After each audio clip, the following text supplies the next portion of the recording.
Good morning, everyone. Happy to have you here today. We're going to get started in just a minute to let people get online here. So bear with us for just a minute.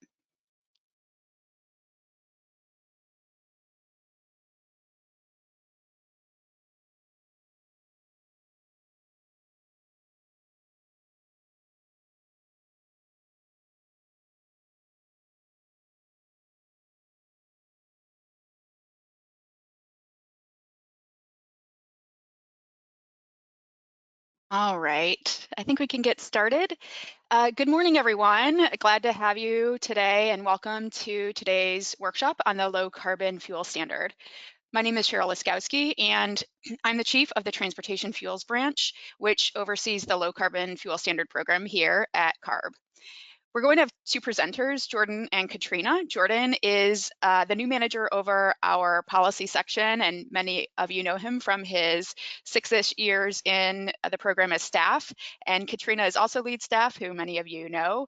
We also have a number of our team here today as panelists, and I'm going to ask that everyone do introductions up at the beginning, and then we will get started. So Rachel, can I have you start us off? Good morning, everyone. I'm Rachel Connors, one of 4 managers in the LCFS program. I'm primarily responsible for implementation of the regulation through quarterly reporting of fuel supplied to California, credit banking and transfer, as well as annual compliance.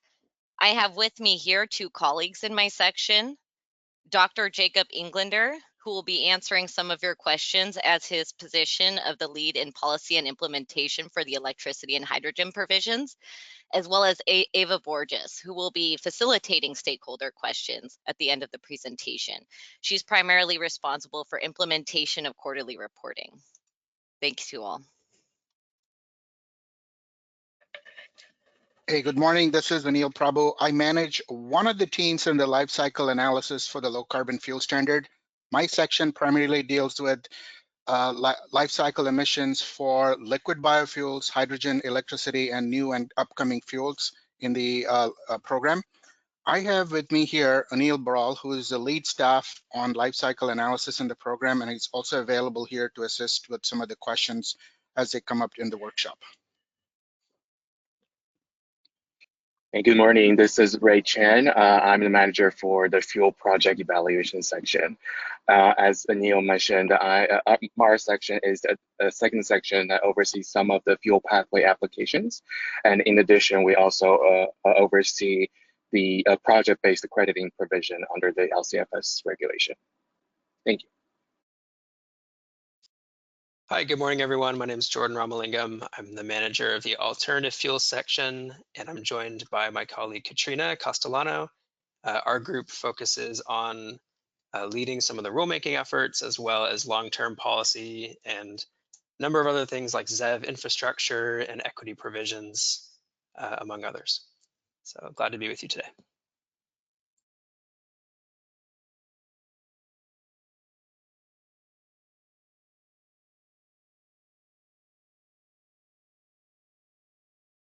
Katrina and Greg. Sorry, Greg Mayer. I'm the chief of the Program Planning and Management Branch. I oversee verification of low carbon fuel standard, as well as the mandatory reporting program. Great, thanks everyone. All right, so today we're here to continue the informal public discussion of potential changes to the LCFS regulation, and we're here to talk about a few specific topics. This comes from staff looking at the current implementation trends of the program, what's been going on in the market, and the draft scoping plan signaling some things to our program and what we've heard from board members and others.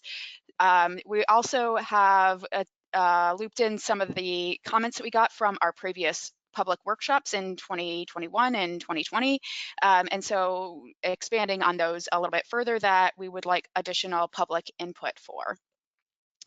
So we're going to focus today mostly on looking at carbon intensity adjustments and some other changes. But again, this is not comprehensive, does not include every potential change to the LCFS, and we will continue to host informal workshops as we get closer to entering a formal rulemaking later on. So just a couple items before we get started. We have a really great turnout today. I see 500 folks in attendance so far, and that number is continuing to increase. So we've got a lot of interest in the program. We're really happy to have that interest and to have you all here today. We've got 4 hours for today's workshop, and we're going to do the presentation first. It's a lengthy one, so we've got the 2 presenters, and then we'll take a short break, and then we will take feedback, and there will also be an opportunity for feedback in writing. So with that, I'm going to hand it back to Jordan to continue the presentation. Thank you. Great, thanks, Cheryl. Let me turn my video on here. All right. So for today's workshop, Katrina and I are going to go through the full slide deck, and then we'll open it up for feedback and questions at the end. So some of you are familiar with this system, but just in case, to provide feedback, you use the raise hand function in the GoToWebinar toolbar, which should be located to the right of your screen as shown on the slide. And then when staff calls your name and activates your audio controls, you want to unmute yourself by clicking that red microphone button and then proceed to introduce yourself. And the orange arrow at the top of the toolbar will expand that control panel for additional options. And stakeholders will also be able to submit written feedback online until August 8th at 5 p.m. Pacific time. And you can find a link to submit feedback as well as the relevant documents on the LCFS meetings and workshops page. So let's go ahead and go to the next slide. And let's actually go to slide 4, Fahima. Skip 2 forward. Great. All right, so I wanted to start quickly with an overview of how the LCFS fits into broader state climate policy and where we are today, what a formal rulemaking looks like. So we receive lots of questions on the timeline to update the LCFS. We think it would be helpful to walk through a high-level schedule of upcoming milestones. So as you may know, the LCFS is part of the state's set of policies to meet our ambitious climate goals, which are described in the scoping plan. And the previous scoping plan set the path for meeting our 2030 climate goals and was approved in 2017. And in 2018, staff updated the LCFS to align with that 2017 scoping plan update and the 2030 climate target. So the scoping plan is currently being updated to identify a path and policies to achieve carbon neutrality. And this represents a much more ambitious goal, and the LCFS will again need to align with the scoping plan. So the draft 2022 scoping plan was released in May 2022, and it went to the board for its first hearing on June 23rd, 2 weeks ago. And the scoping plan will return to the board for its second hearing later this year, where the board will consider adoption of the final scoping plan. And so LCFS staff are going to continue to watch the scoping plan process, and we encourage you to engage in that process as well. So although the final 2022 scoping plan is not complete, staff have begun to explore what the LCFS can do to support California's long-term carbon neutrality goal. So we'll continue to work closely with the scoping plan team to make sure the LCFS is aligned with policy direction provided by the final scoping plan adopted by our board. And while the scoping plan is being finalized, we'll continue to hold informal workshops on the LCFS. So after the informal workshops, we plan to begin a more formal rulemaking process. And the regulatory process is defined by certain milestones and has specific timelines associated with rulemakings. So the first step is for CARB to issue a public notice that we intend to update the regulation. Another key milestone is the formal release of proposed amendments along with an initial statement of reasons, or ISOR, supporting the proposal. The date of the release of the proposal and ISOR is important because we are required to submit our final rulemaking package to the Office of Administrative Law within a year from that date. So if the formal rulemaking process begins in 2023, we can begin implementation in 2024. Let's go to the next slide. So the next few slides cover just the status of and trends in the LCFS. Let's go to the next slide, please. So this figure shows the annual performance standard, reducing the carbon intensity of California's transportation fuel pool under the current regulation. So the gray line shows future compliance targets to achieve a 20% carbon intensity reduction by 2030. And the black line shows the past performance standards, and the green line shows historical compliance. Next slide, please. So this figure shows how compliance has been met since 2011, showing the credits and deficits by quarter. The green line shows the credit bank. The LCFS allows credit banking, meaning that entities can accumulate credits to be exchanged in the market or used for compliance, and these credits do not expire. So while the target is becoming increasingly stringent, the credits in the LCFS have been outpacing the deficits, resulting in nearly 10 billion banked credits. This shows the success of the LCFS in sending signals to the market to invest in alternative fuels. Next slide, please. We're also seeing increased diversification of transportation fuel options. So the chart on the left shows the volume of alternative fuel reported in the LCFS and the ongoing diversification of the transportation fuel used in California. In the early years of the LCFS, ethanol, natural gas, and biodiesel were the primary alternative fuels supplied to California. But more recently, we've seen renewable diesel, biomethane, and electricity take on an increasingly large share of the fuel pool. So collectively, alternative fuels displaced over 2.7 billion gallons of petroleum fuel in 2021 in California.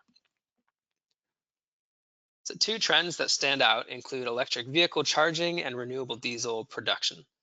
Electric vehicle charging has increased substantially in the last few years, and we expect continued growth as EVs further penetrate the market, consistent with California's aggressive ZEV deployment goals.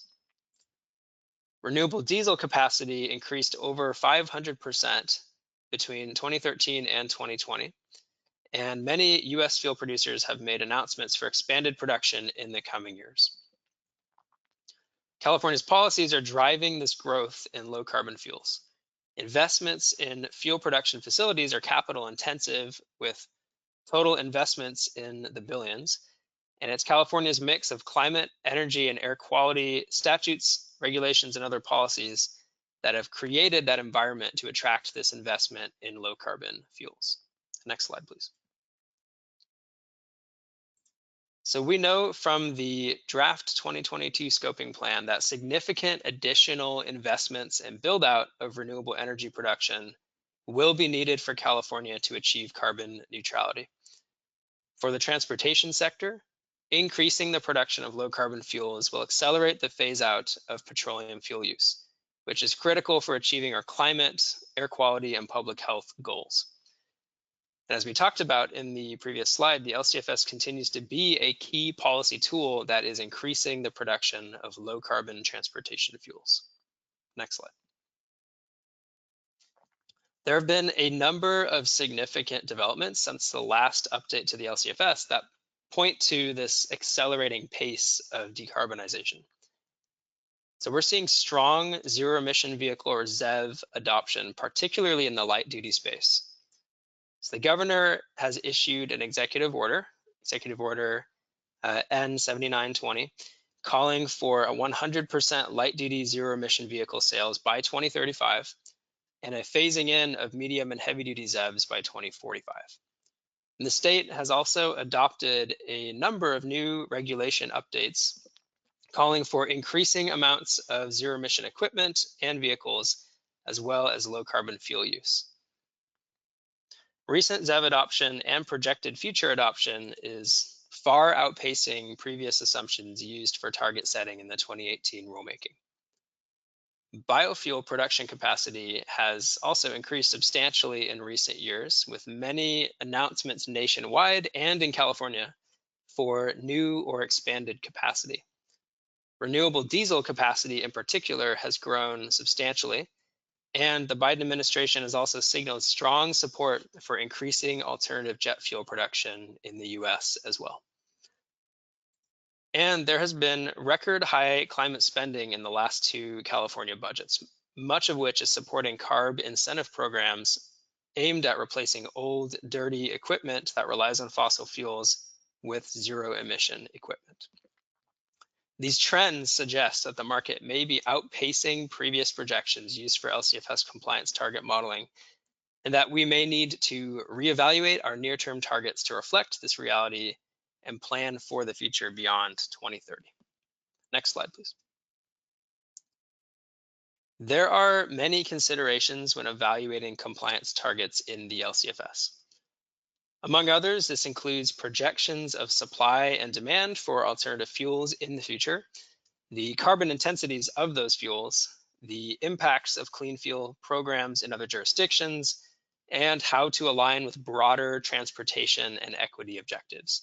So these are all things that staff will need to balance while we're exploring targets in more detail in the coming months. Next slide, please. So this slide is intended to start the conversation on 2030 target adjustments. So currently the target is 20% CI reduction in 2030 from a 2010 baseline. So at this early stage, we're showing two approaches informed by literature and trends we are observing in the fuels market. So the Institute of Transportation Studies at UC Davis released a study in early 2021 that explored paths to carbon neutrality in the transportation sector. I'll refer to that as the AB 74 study from the bill that commissioned that study. The AB 74 study modeled a 25% CI reduction in 2030, assuming that ZEV sales for all vehicle classes reach 100% by 2040. Staff also included a 30% CI reduction in 2030 that reflects faster ZEV adoption in the light duty space, reaching 100% ZEV sales by 2035. So a key takeaway is that regardless of the specific target, it's clear that updates to the near-term compliance targets are warranted by faster adoption of ZEVs and expected increases in renewable fuel consumption. Next slide, please. We also know that we need to have even more aggressive targets beyond 2030 to meet carbon neutrality goals and align with other regulations and policies.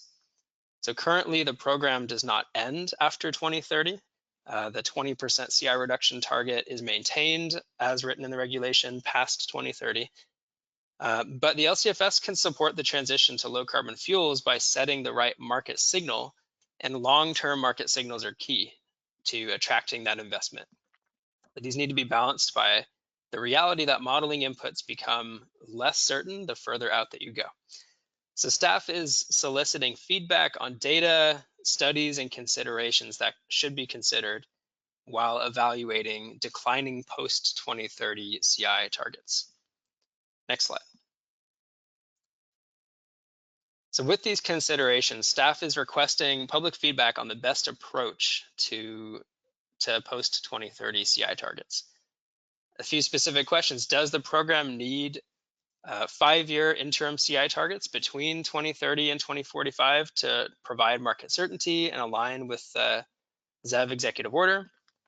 Would it be better instead to have a linear decline in the CI target stringency all the way out to 2045?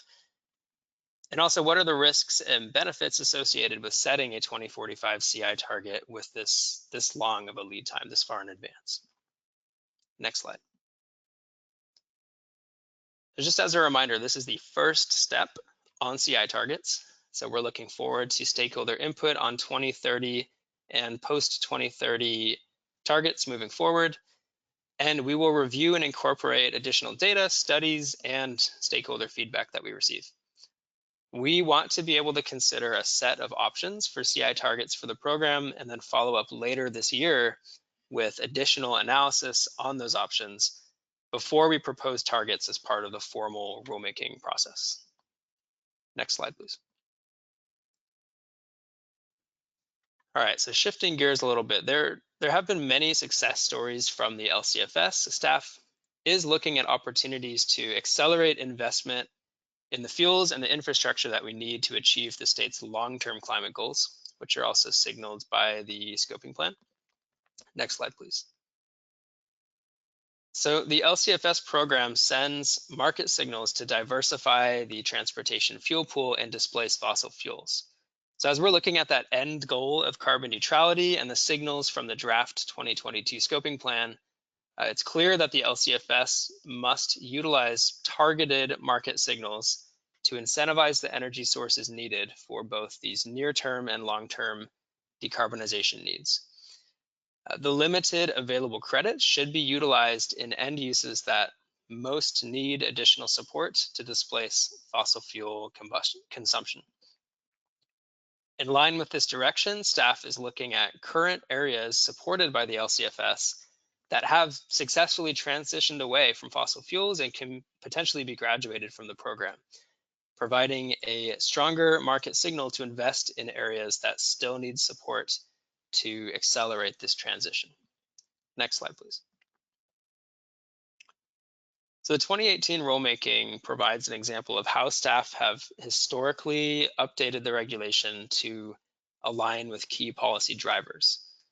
With a more aggressive 2030 target, staff added credit generating provisions to support sector-wide decarbonization, which have added to the success of the credit generation in the program, and longer-term investments we've heard are forthcoming, such as carbon capture and sequestration and direct air capture.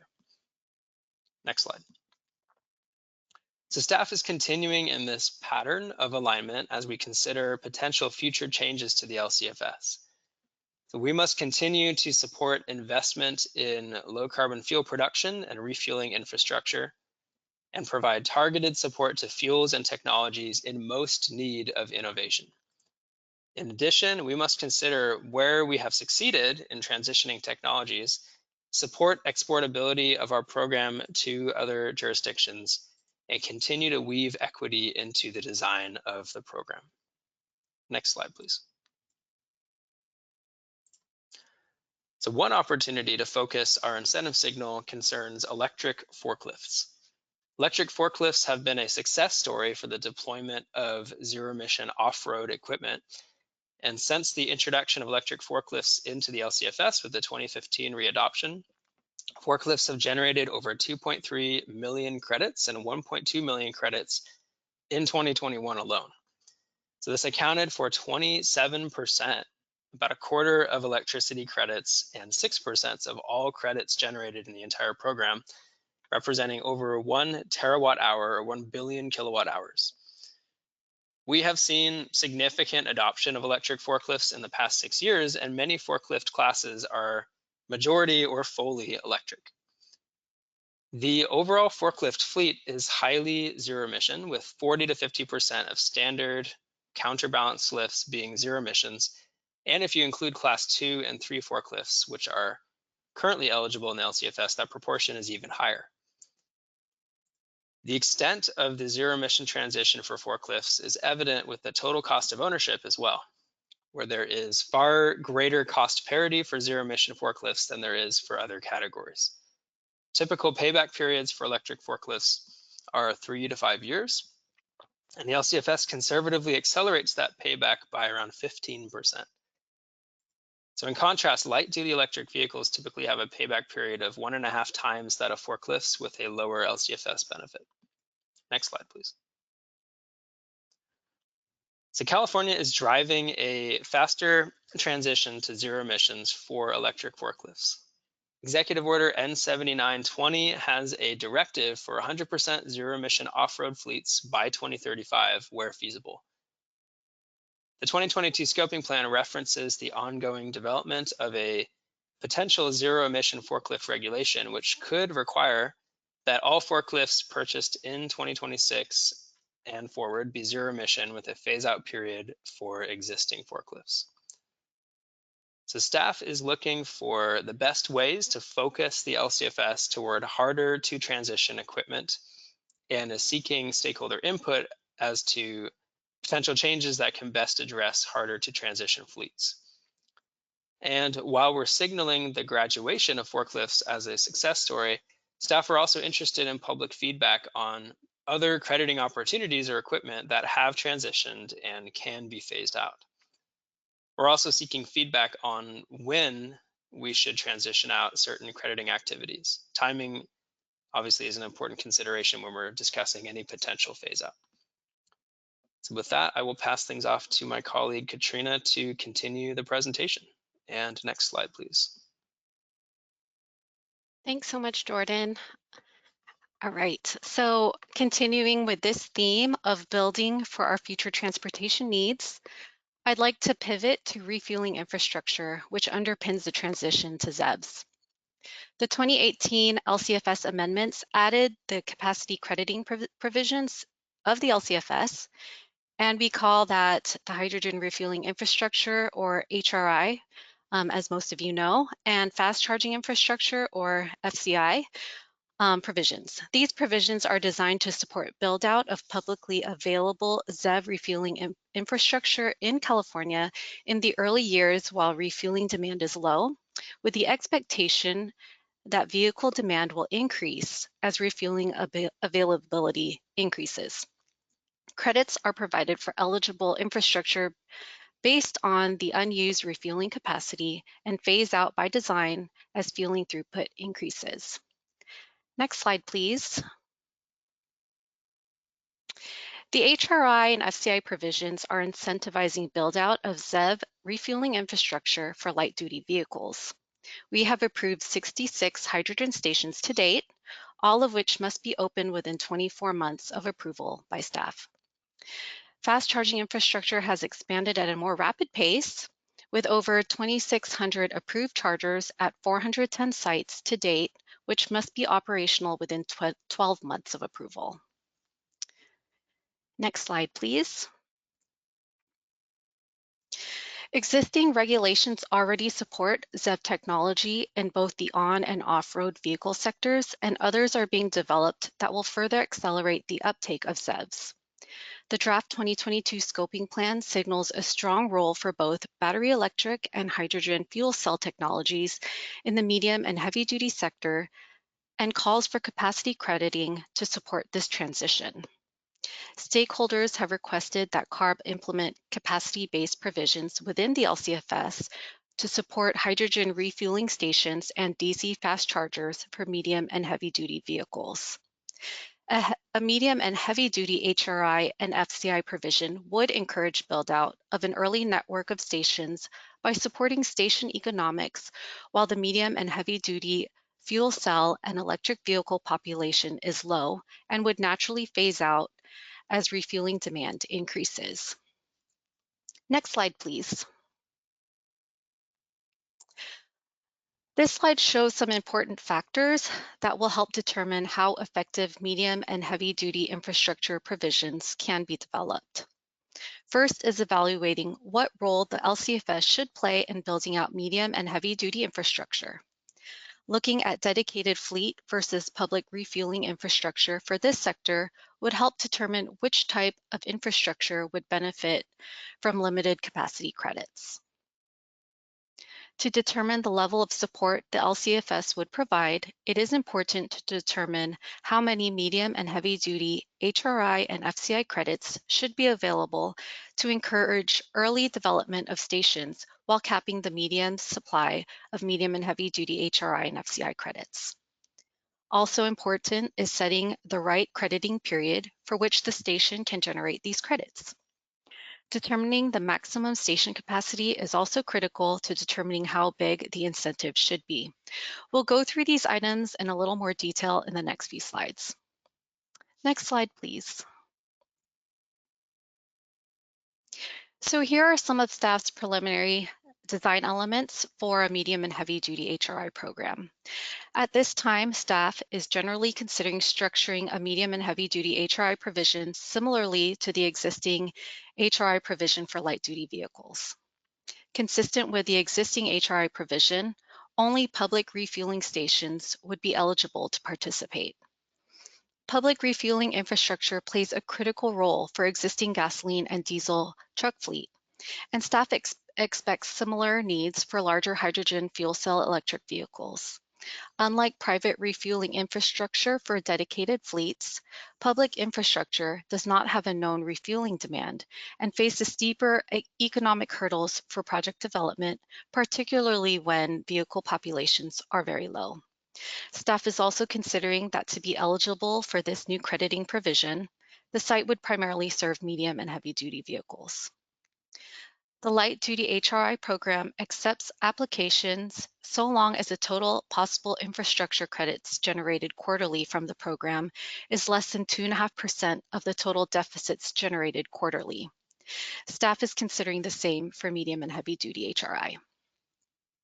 As we consider this provision, we must balance a number of factors. With an upper limit of total crediting, which are currently proposing to cap at 2.5% of previous quarter deficits based on existing HRI precedent, we need to ensure that the provision can support sufficient build-out of refueling infrastructure.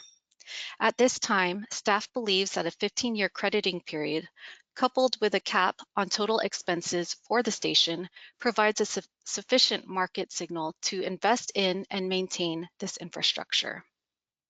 As part of this consideration, staff recommends allowing up to 3,000 kilograms per day refueling capacity as the upper limit for approved stations, along with a 50% derating of the nameplate capacity for crediting. Medium and heavy-duty vehicle fuel tanks are about 10 times larger than passenger vehicles, so medium and heavy-duty stations likely need to be about 10 times larger than light-duty vehicle stations. The early passenger vehicle hydrogen stations built in California were roughly about 200 to 300 kilograms per day capacity before the HRI provision was even in place. Staff believes that a 3,000 kilogram per day capacity would be sufficient to initiate construction of stations in an environment in which there is extremely limited refueling infrastructure and vehicle population. Next slide, please. In addition to providing feedback on the concepts presented in the last slide, staff is seeking additional feedback in a number of areas.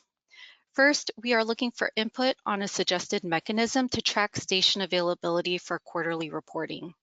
Station uptime factors into the total credits provided for approved stations for each quarter, and staff need a reliable data feed to implement the provision.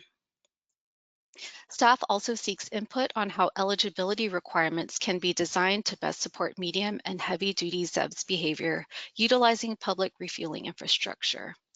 We recognize that truck refueling patterns are not identical to passenger vehicles, and we want to ensure that the provision does not unintentionally constrain eligibility. And while this provision focuses on refueling infrastructure for larger vehicles, we have heard from several stakeholders interested in hybrid light and heavy duty refueling stations. Staff requests input on how to accommodate such stations when determining overall nameplate capacity. And lastly, staff encourages stakeholders to submit data or projections for capital and operational expenses to medium and heavy duty stations, particularly in tandem with feedback on crediting periods and maximum nameplate capacity. Let's go to the next slide, please. At the December 2021 LCFS workshop, stakeholders asked staff to consider including the medium and heavy duty sectors in the DC fast charging infrastructure provision. So here are some of staff's preliminary design elements. Similar to the current FCI provision, the site would have to be located in California to be eligible to participate in the program. Light-duty FCI requires chargers to be publicly available with on-site point of sale, so any driver would have access to the chargers. Staff is considering a similar provision for a medium and heavy-duty FCI program and would like to better understand issues such as how schedulers work and if we need to ensure open ports are available when vehicles arrive unscheduled. Staff is also considering that to be eligible for FCI crediting, the site would primarily serve medium and heavy duty vehicles. This leads us to the question of connector types. Some connector types for medium and heavy duty vehicles are still in development. Staff wants incentivized stations to be able to serve as many EV trucks as possible without choosing which connector type should be dominant. Staff is seeking information on which connector types CARB should support in a medium and heavy duty FCI program.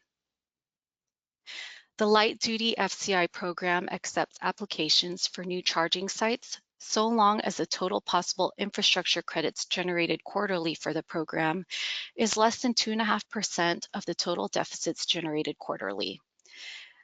So similar to that, staff is considering the same for medium and heavy duty FCI.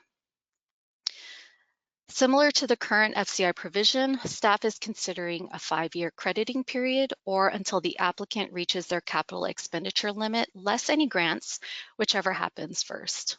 Staff would like feedback as to whether this is an effective incentive for the construction of heavy-duty EV charging and what stakeholders anticipate the capital costs for charging infrastructure will be.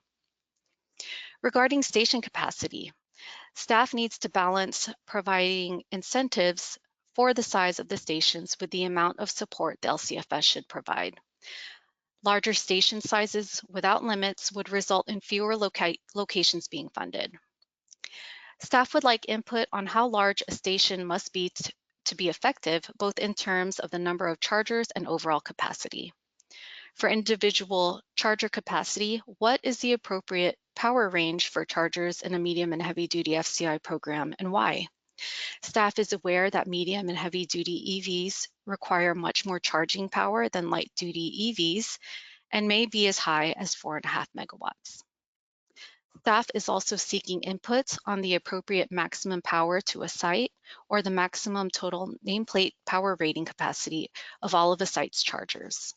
Because of the larger chargers, the available power for charging available at a medium and heavy duty FCI site may need to be larger than a light duty FCI site, which is currently limited to 2,500 kilowatts or 6,000 kilowatts with justification.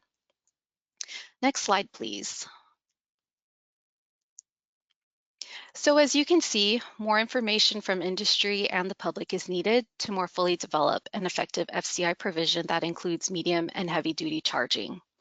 Staff is also looking for information and evidence-based recommendations in the following categories. The current FCI provision has no location requirements, so the distribution of FCI sites and total light duty charger sites have left some gaps in some California counties and highways that deter EV travel and ownership of EVs in those locations. Some of these counties include the North Coast, the Northeast, the San Joaquin Valley foothills, and the Low Desert. An FCI program for medium and heavy duty vehicles will only be able to incentivize a limited number of stations. So we would like to know if we should have a location or network considerations, if that should be a requirement of the program, and if so, how can we do that? Staff would also like information on how to treat sites capable of both light duty and medium and heavy duty vehicle charging, and how staff can accommodate such stations when determining overall nameplate capacity. Staff would also like to request information, data, or projections for capital and operational expenses to medium and heavy duty stations to help in determining crediting periods and maximum nameplate capacity. Finally, staff would like to request information on the life of medium and heavy duty charging equipment versus light duty charging equipment based on increased use rates. Let's go to the next slide, please. So we're going to shift our focus a little. The LCFS may consider new fuels which would be subject to the regulation and would pursue its goal and to diversify the fuel pool and accelerate California's decarbonization targets. Staff is considering the inclusion and exclusion of certain fuels and applications. It is expected that by 2025, hydrogen will pass the low volume exemption of 3,500 tons per year, which would make it a required fuel. CARB proposes to make hydrogen a required fuel to ease implementation of this requirement. Additionally, staff had proposed the consideration of making intrastate fossil jet fuel a required fuel in the regulation. The scoping plan provides direction for exploring options for accelerating the decarbonization of the aviation industry, and the inclusion of intrastate jet fuel within the LCFS would establish decarbonization as a statewide goal. Next slide, please. Staff is also considering the inclusion of other fuels as opt-in for novel applications or technologies, and seeks stakeholder input as to how these can be best supported within the LCFS. Examples of this are novel fuels such as renewable dimethyl ether, methanol, ammonia, as well as zero emissions applications for applications such as rail, agricultural equipment, and commercial hovercraft. Next slide, please. Staff is also considering other areas as we update the LCFS. Let's go to the next slide. In the December 2021 workshop, feedback from stakeholders stated that increasing lipid-based feedstock demand for biofuels may result in food and fuel conflicts and accelerate tropical deforestation, citing scientific publications and available data. According to stakeholders, a rapid rise in lipid feedstock demand for renewable diesel and alternative jet fuel production may occur over the next decade, spurred by clean fuel policies in various jurisdictions, including LCFS and corporate sustainability goals. Stakeholders also provided projections for the anticipated increase in demand for lipid-based feedstocks to produce renewable diesel and alternative jet fuel over the next several years. Stakeholders recommend establishing limits on lipid-based fuels used for LCFS compliance to ensure that feedstocks can be sustainably sourced from domestic resources. CARB has recognized that increases in alternative fuel production must not come at the expense of global deforestation, unsustainable land conversion, or adverse food supply impacts. Staff is evaluating the need for program adjustments to avoid deforestation, land conversion, and adverse food supply impacts. Next slide, please. To capture the GHG impact of land conversions attributable to crop-based feedstocks used in biofuel production, the LCFS has quantified and incorporated land use change emissions since the program was implemented in 2011. Land use change emissions cover the potential indirect effects of utilizing crop-based biofuels on global GHG emissions. In the 2015 readoption, staff conducted extensive modeling informed by a robust public process, as well as an uncertainty analysis to establish the land use change CI values that are in the regulation today. These land use change emissions are added to the CIs of crop-based biofuel fuel pathways before certification to account for the whole life cycle. Let's go to the next slide. Staff have reviewed what other jurisdictions are doing in this realm. Recognizing potential contribution to deforestation and rising food prices, the EU RED II establishes limits for biofuels from food and feed crops. For example, the share of biofuels produced from food and feed crops is capped such that no more than 1 percentage point higher than the share of such fuels in the final consumption of energy in the road and rail transport sectors in 2020 in that member state, with a maximum of 7% of final consumption of energy in the road and rail transport sectors in that member state. The EU RED II further limits the use of biofuels with high ILUC risk to the 2019 levels for the period of 2021 through 2023, which will gradually decrease to zero by 2030. The Renewable Transport Fuel Obligation Program in the United Kingdom puts a cap of 3.83% on crop-based fuels, which declines to 2% by 2032. The U.S. Renewable Fuel Standard puts limits on various types of biofuels when setting the annual renewable volume obligations. In addition, some clean fuels programs use mechanisms such as sustainability to potentially limit crop-based biofuels. Let's go to the next slide. To date, the LCFS has not seen significant volumes of biofuels produced from crop-based oilseeds, in part due to land use change impacts assigned to these feedstocks. Most of the fuels reported in the LCFS for biomass-based diesel have been produced from used cooking oil and tallow. However, the volume produced from soybean oil increased in 2021 relative to previous years. The share of soybean oil in biofuel production is rapidly increasing nationally and is likely to contribute to the biomass-based pool reported in California due to limited supply of used cooking oil and tallow and high demand for biomass-based diesel. This is shown in the chart for the period January through July 2021. The market price of used cooking oil is converging with vegetable oil due to the large demand for this feedstock. This implies that vegetable oil can directly compete with used cooking oil and tallow. Global biofuel production is expected to grow with expanding clean and renewable fuel programs in various jurisdictions and corporate sustainability directives, including demand for sustainable aviation fuel, mostly again from lipids. Next slide, please. Staff is requesting stakeholder feedback on the following items.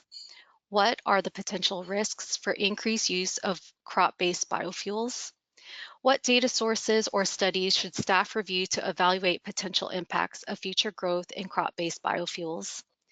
Do you recommend that staff consider a cap on crop-based biofuels?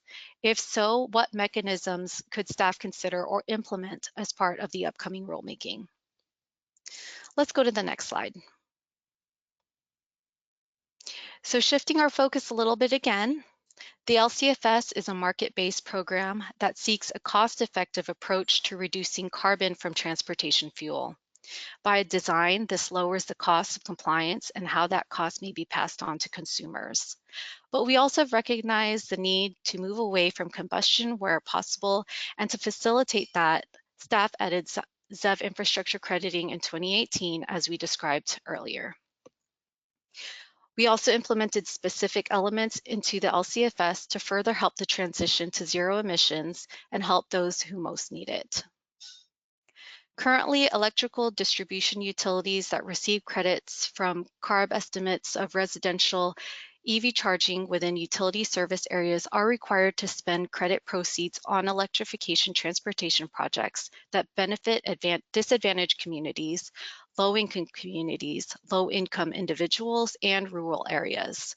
These projects include electrification of bus and trucks, investments in public and multifamily charging infrastructure, investment in mobility solutions, education and outreach, and rebates for purchasing or leasing new or previously owned EVs.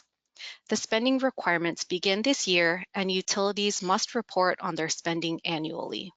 We have been working with utilities on their proposed projects and are excited to see these roll out and further the transition to zero emission. Let's go to the next slide.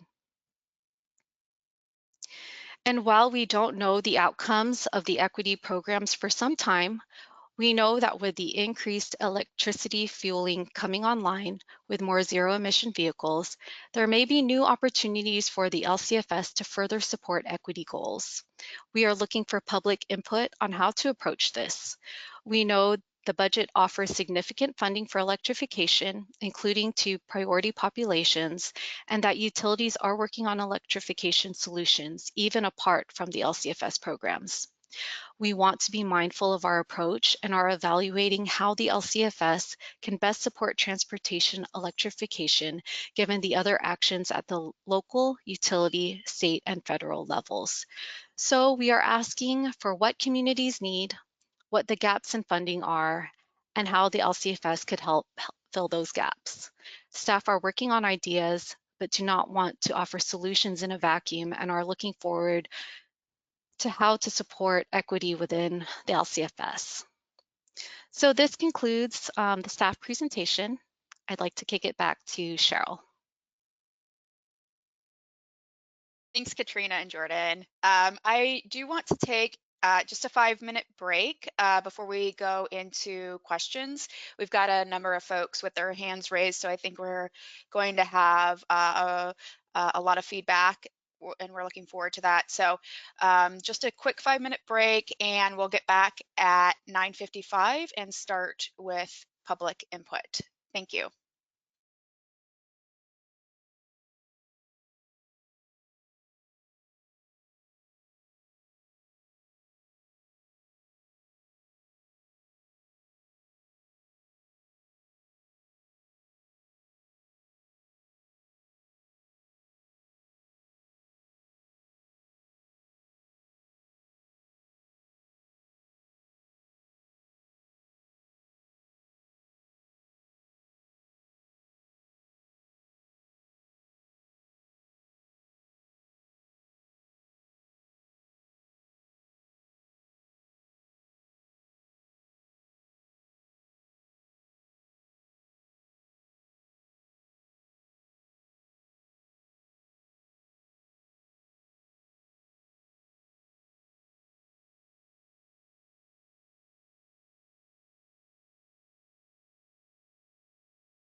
everyone. Welcome back. All right, let's get started with the feedback portion of this workshop. So as a reminder, as was mentioned earlier in the workshop, if you'd like to share feedback or ask questions, please click the raise hand button in the GoToWebinar toolbar. When staff calls your name and activates your microphone, please unmute yourself and then introduce yourself and provide your feedback or question. So I'll turn it over now to my colleague Ava to facilitate the Q&A session. Go ahead, Ava. Thank you, Katrina. We're going to start with Sarah Deslauriers. Sarah, I have activated your microphone. Please unmute yourself and begin. Thank you. Do you hear me? Yes. Okay, great. Good morning. My name is Sarah Deslauriers, as you mentioned, and I serve as the Climate Change Program Manager for the California Association of Sanitation Agencies. Our members represent over 90% of the sewered population across the state, and we are partner environmental stewards with you all, and our members perform the critical and essential public service of cleaning wastewater to protect the public health and the environment, but we're doing this also in advancing community resilience because we recover renewable resources, including non-fossil fuel biogas. So we fully support helping the state achieve carbon neutrality by 2045, but we also, while maintaining these services, need to be doing that are vital to human life and environmental justice. We have anaerobic digestion, which is a key component of the wastewater solids treatment process, and it produces a renewable non-fossil fuel biogas to produce renewable energy and heat that sustain our wastewater treatment plant operations, but also are used in transportation fuel for heavy-duty essential fleet vehicles and for pipeline injection. However, there's really no single use that is sufficient for all non-fossil fuel biogas produced today. In the future, with Senate Bill 1383's implementation and the expectation of significantly increasing the biogas that we produce. Since there are regulatory limitations on each, which we will detail in our comment letter, which we plan to submit. And as written, the scoping plan update programs and supporting regulations are really threatening each of the uses of renewable non-fossil fuel biogas, which will continue to be produced as we all flush our toilets and as a natural part of wastewater treatment. So it would have to be wasted in the absence of alternatives, reducing our overall resilience of our essential public service. So we see that there's this transition to hydrogen that you've mentioned, and there's a lack of discussion on wastewater related biogas and the use of that as a low carbon fuel. So we recognize that there's a need for demonstration of the viability of hydrogen as a fuel for our critical and essential public service fleet vehicles to maintain our operations at all times, since it is vital for all to receive these services and for environmental justice purposes. We ask that staff really work to maintain multiple pathways for renewable non-fossil fuel biogas that we generate and incorporate these pathways in working with CARB staff that are we're authoring the scoping plan update so that we can maintain these. This is right now. Also with the advanced clean fleet vehicle, the definition of near zero emission vehicle does not allow for our low carbon fuel. We recognize that again, hydrogen is included, but we still have not demonstrated the viability for those vehicles we need. So we really appreciate that opportunity to comment today, and we really encourage working closely together on the development or in further rulemaking. And you will hear from some of our members on the specific issues, but we will also be delivering a detailed comment letter. So thank you, but yeah, looking forward to working more closely together. Great, thank you. Okay, next person is Bill O'Banion. Bill, I have activated your microphone. Please unmute yourself and begin. Thank you. This is Bill O'Banion with Power Tap Hydrogen Fueling Corporation. Can you hear me okay? Yes, go ahead. Great, thank you. So I'm wondering, how does the future of LCFS look? What does it look like with respect to supporting deployment of natural gas-based feedstock operations such as steam methane reforming, where full carbon capture is integrated into the system, especially when you're coupling to use and sequestration? And then further, how does the ARB look at use versus sequestration with respect to issuance of LCFS?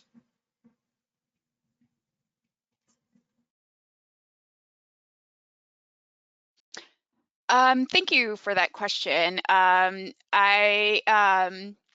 Yeah, so we allow CCS in the program, and we know that from the scoping plan, it is going to be a needed technology to get us to carbon neutrality. So I'm not sure if that fully answered your question, but if you have additional information, you can follow up with us.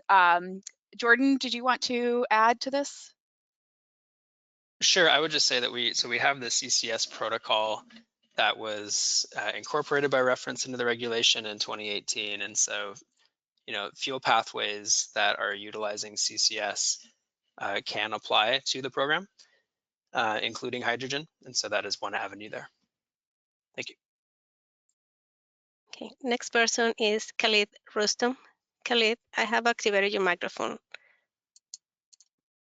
Please unmute yourself and begin.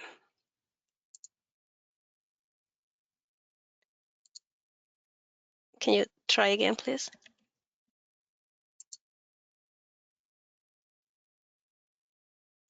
It's not working. Khalid, can you hear us?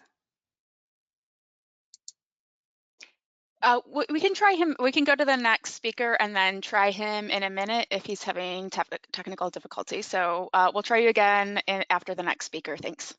Thank you. Next person is Don Gilstrup. Don, I have activated your microphone. Please unmute yourself and begin. Hi, good morning. Yes, I just have a couple of questions. The first is related to the expansion of infrastructure credits to medium and heavy duty vehicles. The primary question is, does staff intend to maintain separate provisions for light duty vehicles versus medium and heavy duty vehicles? And how would that be implemented at a station, either hydrogen or electric, that serves both types of vehicles? The current limitation to light duty vehicles, we've been told, means that a station has to maintain separate infrastructure from storage to dispensing for light duty versus heavy duty vehicles, and that's a significant barrier to investment. So just curious how you intend to deal with that. The second question is around the deficits for intrastate fossil jet fuel. Just curious how you intend to implement that. It's difficult for me to see where the point of obligation would be determined for that. Thanks. Hi, Don. I can start with the HRI question, and then I think I'll pass it to Cheryl for alt-jet and the jet fuel sector. So, none of the design of this provision is decided. We're really seeking feedback right now on how this would work. It would be interesting to have a provision that could cover both, but we're looking for your feedback and recommendations on that, including with modeling capabilities or new tools that could help us assess the refueling capacity of a hybrid station. And I'll pass to Cheryl for the jet fuel side. Great, thanks. Similar feedback to you, Don, on the jet fuel side. It would be for the intrastate fuel, and we are not sure exactly how that would work. So that's where we want the feedback to happen, is what is the point at which it would make the most sense to have an entity responsible for the obligation, and how could we work that into the regulation in a way that's most efficient and effective. So looking forward to feedback on that or other required fuels. As we've done in the past, we've talked with the public about where that point is best held. So looking forward to folks to comment on that aspect. Thank you. Next person, we're going to try Khalid again. Khalid Rustam, can you unmute yourself and begin, please? Okay, he's not there. Next person is Jim Berbuk. Jim, I have activated your microphone. Please unmute yourself and begin. Yeah, hi, Cheryl and CARB staff. Thanks for the presentation today. Jim Verberg from WISPA. Just a couple of questions, and I had to drop off for a minute, so apologies in advance if this question or these questions have already been answered. Couple of questions, one on the target setting. Does CARB plan on doing, of course, as you know, you've got Oregon reevaluating their clean fuels program, Washington State ramping up, theirs. Is there plans to do sort of an overall PAD 5 market analysis on the achievability of the either 25 or 30% target? That was question one. Question two is I'm a little bit confused about, the limits that are being talked about on crop-based feedstocks, because in my mind, the current ILUC analysis that's part of the modeling takes into account land use changes. And so can you enlighten me as to kind of what would be new in terms of limiting these crop-based feedstocks? Because in my mind, that's, those are the things that are designed to address those land use changes that other stakeholders might be concerned about. So those are my two questions. Hi, Jim. Thank you for the questions. I'll take the first one on the target setting. We're definitely aware of the rulemaking process that Oregon is going through right now, and Washington State is starting to put their program together as well. So we're definitely thinking about all of that, and we'll consider, total supply and different programs pulling low carbon fuels into their jurisdictions when we're looking at our own targets. So then I'll pass that on to another one of my colleagues to take the feedstock related question. Yeah, I'll take the feedstock one. Thanks. Yes, as we talked about in the presentation, we do have that land use change value that's added to the carbon intensity score for this crop-based fuel. So that's a really important point that I hope folks understand in the program. And that really has worked to date to move feedstocks to the waste supply, but what we're seeing now is some trends where we might be at a capacity, or there might be some incentives to move to the virgin oils, crop-based oils. And so based on the comments that we got from the December workshop and then what we've heard through the scoping plan and board members, it's worth us looking back at that and evaluating if we still have that right signal in the market, if we need to do more, and then what are the right options if we do need to do more. Is that another CI adder? Is that some other kind of limitation? So that's what we're seeking more data on to do some more analysis, and then looking for the public input on mechanisms if we find that we need to do if we need to do more in this policy area. And hi, this is Matt Britzel. I'm the division chief for the Industrial Strategies Division. I wanted to jump in just a second on the CI targets. You'd raised a question kind of in working with other jurisdictions and looking at supply and demand. One other point that I really wanted to make is that, as a policy, the LCFS has been pretty successful about encouraging and incenting investments into the energy production that California needs for decarbonizing its transportation sector. And so one of the questions we're really asking and we want feedback on as part of the CI target setting discussion is, both in terms of the 2030 CI targets, but post 2030, what should the trajectory look like? More aggressive CI targets in the near term, 2030, 2035, to really accelerate investment in the energy production that we need for carbon neutrality, or a slower decline on the CI targets between 2030 and 2045 to ease transition. And this is a question that we're going to be evaluating as part of the CI target setting process and doing some additional analysis on it, but we really welcome some feedback on what does the trajectory look like? How steep does that reduction look like between now and 2035, say, versus 2035 to 2045? So really, looking forward to feedback on that area. Thank you. Next person is David Rothbard. David, I have activated your microphone. Please unmute yourself and begin.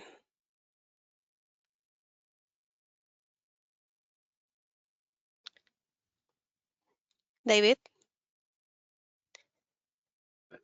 Can you hear me now? Thank you. Yes. Thank you.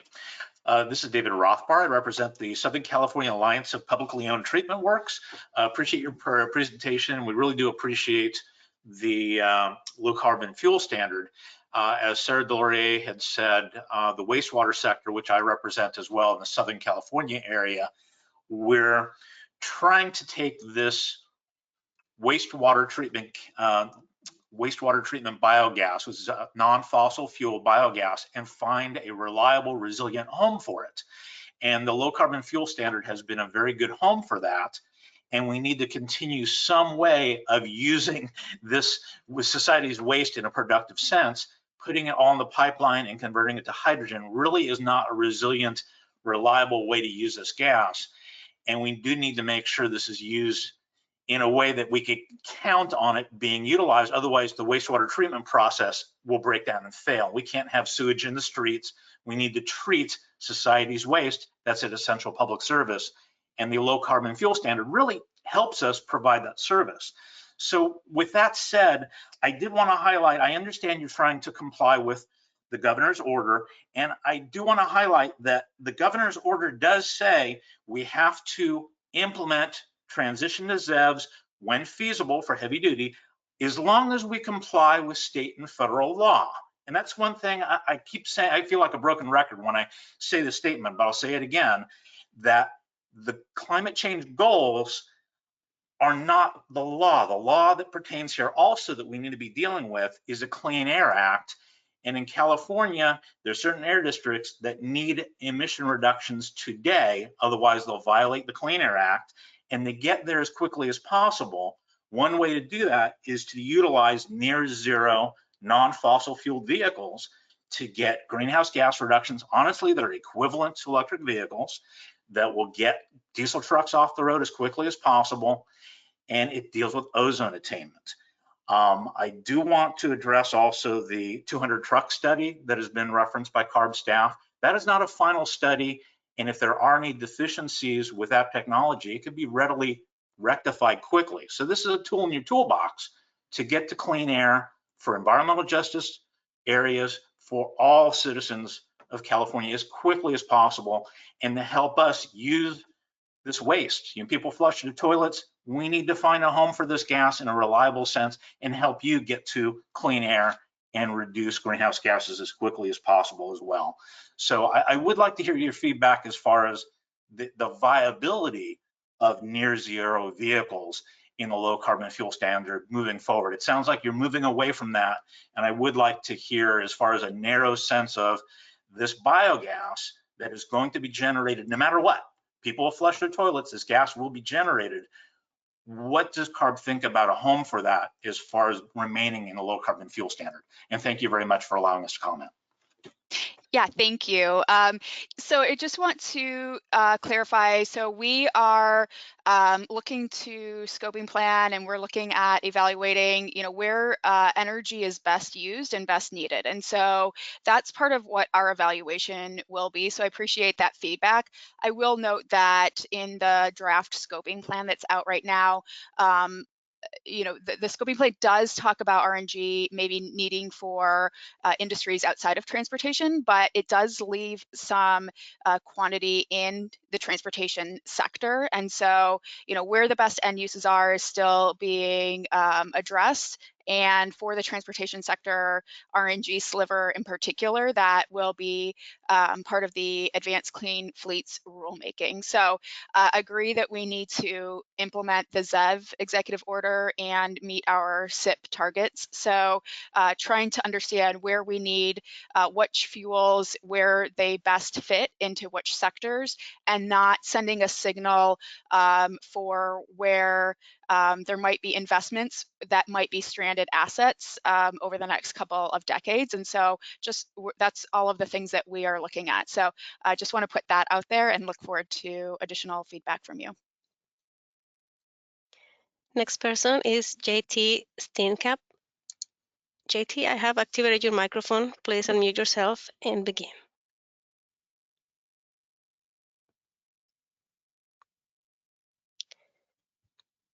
JT.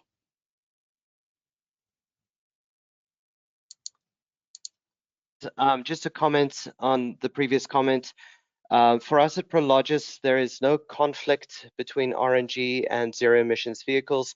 We would gladly look at buying RNG to charge our electric vehicles if CARB could at least activate book and claim on such a pathway. Right now, you can only do book and claim between RNG and CNG drivetrains, which is a little bit silly.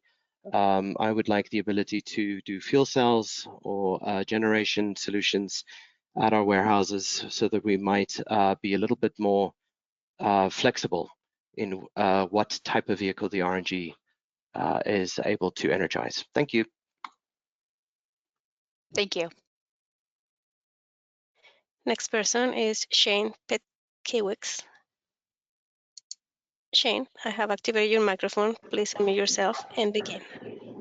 Hello, can you hear me? Yes. Great. Hello, everyone. Thank you for the opportunity to provide comments on this presentation. My name is Shane Petkiewicz. I work at Energia, based in California. We develop organics processing facilities, organics recycling infrastructure throughout the state. We divert organics from landfill in support of SB 1383 and find homes that convert them into renewable energy and fertilizer using anaerobic digestion, either at standalone facilities or at wastewater plants. So completely agree with some of the previous comments about the importance of wastewater treatment plants as an essential service to producing low carbon intensity biogas and cleaning it up to RNG and finding a home for that. Just briefly, a couple comments on the actual presentation. I completely agree that the LCFS program is a critical part of California's climate portfolio. Very supportive of this program, and definitely want to see it continuing over the next decades. And we're actively developing facilities to try to feed RNG into this program. We encourage staff to accelerate and impose more aggressive reductions, both in the 2030 level, seeing a 30% reduction as opposed to 20%, and even more aggressive reductions beyond into 2040 level. Matt, I think you mentioned what the trend should be, and we would support aggressive reductions as sooner as possible, just because that sends the right market signal to be able to develop this infrastructure and raise the investment, bring in the external investment to create green jobs to develop these facilities in the state. So we look forward to working with you. One comment I also had is that the update to be able to view the latest data and findings. I know I've had a few conversations previously, but I just wanted to highlight the importance of reviewing the latest landfill capture data, where the current LCFS program is relying on a 25-year-old model, and we know that there's recent findings that are showing increased methane emissions at landfills. So we'll look forward to working with you over the coming months and engaging as part of this process. But thank you for your time. Thank you. Next person is Ross Buckingham. Ross, I have activated your microphone. Please unmute yourself and begin. Good afternoon. Thank you. Can you hear me? Yes. Hi, it's Ross Buckingham, California Bioenergy. I just wanted, and I apologize if this has been discussed previously, I'm a little late to the meeting, but Bloomberg has been tracking all the renewable diesel projects that have been announced in construction, planned, or are operational, that are planning to send their renewable diesel into California. And over the next few years, there's about 6.4 billion gallons of renewable diesel that, as long as the low carbon fuel standard price exceeds the cost of shipping the renewable diesel, it's all going to come into California, and all 5 billion gallons of diesel in California is going to very quickly convert to renewable diesel. And that's going to completely swamp the LCFS program, according to models that they're making, with the credit bank swelling to over 50 million excess credits over the next several years. So I guess I'm wondering if the intent of the low carbon fuel standard program was to convert food to fuel and have it all from all over the world shipped into California to achieve the end result here, or whether there's some way to really look at whether the state wants to be importing a lot of this food to fuel renewable diesel, some of it coming from palm oil and other questionable sources, and whether that's because that alone will swamp the program, and some of the models suggest that the LCFS price could literally go to zero, or $18 to $20 might be the marginal cost of shipping the diesel into California. So I'm curious what CARB's view is on the amount of renewable diesel it wants to encourage to achieve its goals. Hi, this is Cheryl. I would encourage you to go back and look at the presentation. Yeah, we are looking at increasing the stringency of our targets and evaluating where we need to provide which signals. So encourage you to go back and look at the presentation. Thank you. Thanks, Cheryl. And Ava, I'll just jump in. This is Jordan. So I think we have about 35 to 40 people in the queue right now with their hands raised. And so do ask that people keep their questions to about 2 minutes or less per question so we can make sure we get to everybody. Thanks. Back to you, Ava. Thank you, Jordan. Next person is Wayne Lighty. Wayne, I have activated your microphone. Please unmute yourself and begin. Hello, my name is Wayne Leedy. I'm the commercial head for hydrogen mobility at Shell. I have comments related to the hydrogen refueling infrastructure pathway. One question and 2 comments, if I may. This has been a very effective pathway in the LCFS, as we all know, for getting hydrogen refueling capacity stations and their capacity built, and also decarbonizing very rapidly the hydrogen supply. So thank you very much for considering how it may apply to heavy duty and medium duty vehicles.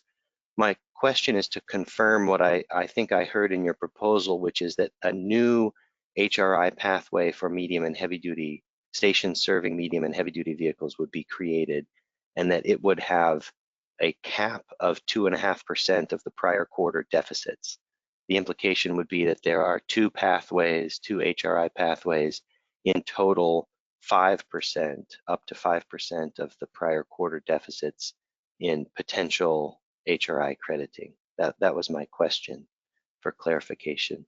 My 2 comments then, I would suggest that the ARB engage with NREL to begin work on a version 2.0 of the HighScape model, which would accommodate some of the comments already made about how to consider allocating the capacity of a hybrid station serving light duty and medium and heavy duty vehicles. There are some important efficiencies and synergies of shared equipment at that hydrogen station serving several vehicle types, and so in the HighScape model, approach to allocating the capacity could work very well. The second comment suggestion is setting the station capacity cap at 4,800 kilograms per day rather than 3,000. The reason is that in our calculation on this topic, that the derating by 50% effectively could result in stations that are about 4 times bigger than the current HRI pathway, with only 2 times more potential HRI crediting. And also that for market success, a minimum viable kind of hydrogen station size is about 4,800 kilograms per day. Thank you very much. Thanks, Wayne. Let me respond to your question at the beginning. So just to clarify, yes, as currently suggested in the presentation, we're looking at this potential provision as separate from the light duty one, although we're definitely open to feedback on ways that stations could be evaluated together if they're light duty and heavy duty. Regarding a new HighScape modeling tool or some type of tool to measure the capacity, so I did want to point you to an ongoing process between several agencies, but I think the Energy Commission and NREL are working on a new capacity model. that may actually be able to look at both light duty and heavy duty combined in one station, and addresses some of the shortcomings of the existing HiScape model. And so feel free to reach out to me for more info on that. I can point you to some of the people that are working on that. And we're hoping that that could be useful for potential new provision. And thank you for the comment on the station capacity. I would welcome any more info on station economics that you can provide to help us better understand that. Thanks. Next person is Evan Rosenberg. Please unmute yourself and begin. Hello, thank you. My name is Evan Rosenberg. I'm with SREC Trade. We are an environmental commodity management firm and serve as a credit generator and aggregator for many program participants in LCFS, including large commercial fleets, EV network operators, and many public entities. First, just thanks everyone for the effort. CARB staff, amazing how far this program has come and where it looks to be heading. My comment today is, unlike most others, is not a specific rule or policy change, but intended to draw attention to the way users interact with the program, specifically with the LCFS reporting tool and credit bank and transfer system, more affectionately known as the LRT. LRT has been an effective tool for the first decade of the program, enabling participants to manage compliance and credit trading activities, and the primary interface for CARB oversight, enforcement, verification. However, the current state of the LRT will impede long-term program success, regardless of what policy features are implemented that are being discussed today and hope to be implemented going forward. The manual input and spreadsheet uploads are labor-intensive, costly, and error-prone for everybody, users, verifiers, CARB staff. And as staff consider all these new vehicle fuel and infrastructure types, expanding reporting requirements, new infrastructure pathways, entirely new industries and segments being engaged in the program, this becomes an even more apparent issue. The solution is actually very simple and something that other registries have already used, which is enabling software to interact with the LRT. You can easily imagine the improvements to efficiency and accuracy across all those activities. These are all managed by individuals sitting at a desk behind a computer, but they can instead be supported by software talking directly with the LRT. So managing credit and deficit balances, submitting pathway reports, submitting fuel transactions, registering facilities and assets, credit transactions, all the fun stuff that goes on behind the scenes behind these important policy decisions. This can be done pretty readily through APIs, a relatively simple and extremely common development feature that is already used across other registries and all of our technology that we interact with on a daily basis. And these are considered acceptable means of data transfer. APIs would in effect outsource future innovation of the LRT to the private sector, which can more readily deploy new software tools that would benefit all program participants. So we strongly encourage CARB to consider modernizing the LRT so that it can be used to implement these important policy and program decisions and continue to be an effective tool for the program. We welcome the opportunity to provide guidance and support to CARB in consideration of implementing APIs. Now is definitely the right time to think of these types of solutions. Thank you. Thanks, Evan. So we are looking, and we regularly do look to work on updating the tool, especially as the regulation expands, and really looking forward to detailed feedback on this and appreciate you sending in this response. Next person is Eileen Toot. Eileen, please unmute yourself and begin.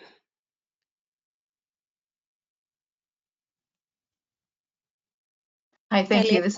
This is Eileen Tutt with the California Electric Transportation Coalition. And I do have a question that I know we've asked before, but I have never gotten an answer that I can justify, and that is, Waiting for the scoping plan to be completed has delayed the update to this regulation by about 2 years now, which has caused some serious market implications. And I know that CARB continues to say that we can't adopt this regulation update without the scoping plan completed, but I've never understood why that applies to LCFS and how that's different from all the other regulations that have been adopted over the last 2 years, including, or are in the regulatory process, including the Alternative Clean Trucks rule, which is transformational. The AC fleet rule is coming. The ACC2 light duty vehicle rules are coming. So no other program has been put on hold to wait for the scoping plan. So I'd just like to understand that better, like why. I'm hoping it's a simple answer. If it's not, I'm perfectly willing to take it offline, but I really would appreciate an answer to that. I want to comment specifically on the forklifts. I don't understand why CARB would even consider removing forklifts as eligible for LCFS credits based on the criteria you're suggesting. I mean, if you want to apply that criteria to any other fuel, you would eliminate biofuels blended into gasoline or diesel, which is required by our state law. There's a bunch of fuels that supposedly would have done it anyway because it's either cost effective or it's the LCFS makes it cost effective. So I kind of feel like doesn't make sense to take this forklifts, which are clearly a big part of the equity discussion. Off-road vehicles, they are not 100% electrified, and even if they were, who cares? I mean, we need to keep them that way. And so I'm very confused why forklifts have been selected amongst all the other fuels that also are either required by law or, they're just standard that this happens already. It's going to happen whether or not there's an LCFS program. And the point of the LCFS is to reduce the carbon intensity of fuel and now to benefit equity communities, which the forklift credits do both. So I just want to comment that we are obviously quite opposed to that and also don't understand the justification for that because it's not consistent with the LCFS, and it's also not consistent with all. I mean, if you were going to take that justification, you would eliminate a lot of fuels. And we would suggest and also very much appreciate staff's recommendation to increase the CI to minimum 25% in 2030. I think we need more analytics to understand if we can get to 30, but that is really the answer to ensuring that the LCFS continues to be an effective program, which it unfortunately really isn't right now because of the uncertainty in the program around how long it's taken to update it. So we definitely support the CI. Would like to have this done sooner rather than later, which is part of my scoping plan question. Like if we wait, then, I mean, we've been told by CARB staff that this program would be implemented with the updated information by Jan 1, 2024. That's not going to be possible if you don't start now. And so we think it's already, even that, again, it's 2 years past when we were discussing back in 2019 a two process. Anyway, these are not new issues. We've been discussing them for years, and so I don't understand. I really would encourage you not to wait. We really can't have this regulation floundering for another year and a half, 2 years. We really need it as soon as at least by January 1, 2024 to be implemented, and the signal needs to come out. The sooner that signal comes out, the more market certainty we'll have. So really want a question. Those are my two questions. Also, just strongly support just the staff's inclusion of the ILUC factor. That has been, as we've worked across the United States and other states and even nationally, that is incredibly important to avoid things like food for fuel or palm oil. There's just, we really think the CARB staff has done a tremendous job on the ILUC and that has resonated across the country. And it's very important when you're considering particularly all the other disbenefits that may occur unintentionally. For example, we've all heard about the dairy issue. There are unintended consequences there, and we just need to take a look at that and consider it. But ILUC is such a big part of that, and that is, I mean, CARB deserves a lot of credit for all of the work that you've put into that, and we very much support you on that.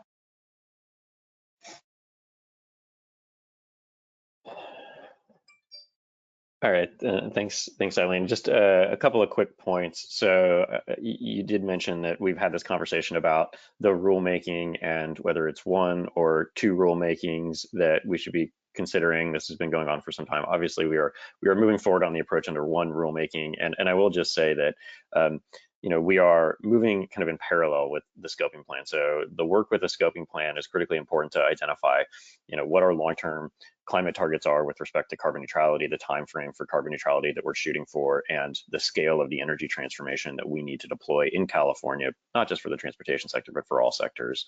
And what are the kind of the pace and deployment levels that we need for that energy transformation. And that's critically important to be able to inform kind of the level of aggressiveness that we have within the LCFS program and other climate policies. And so, you know, we are moving these efforts forward in parallel. That's why we're having the workshop today.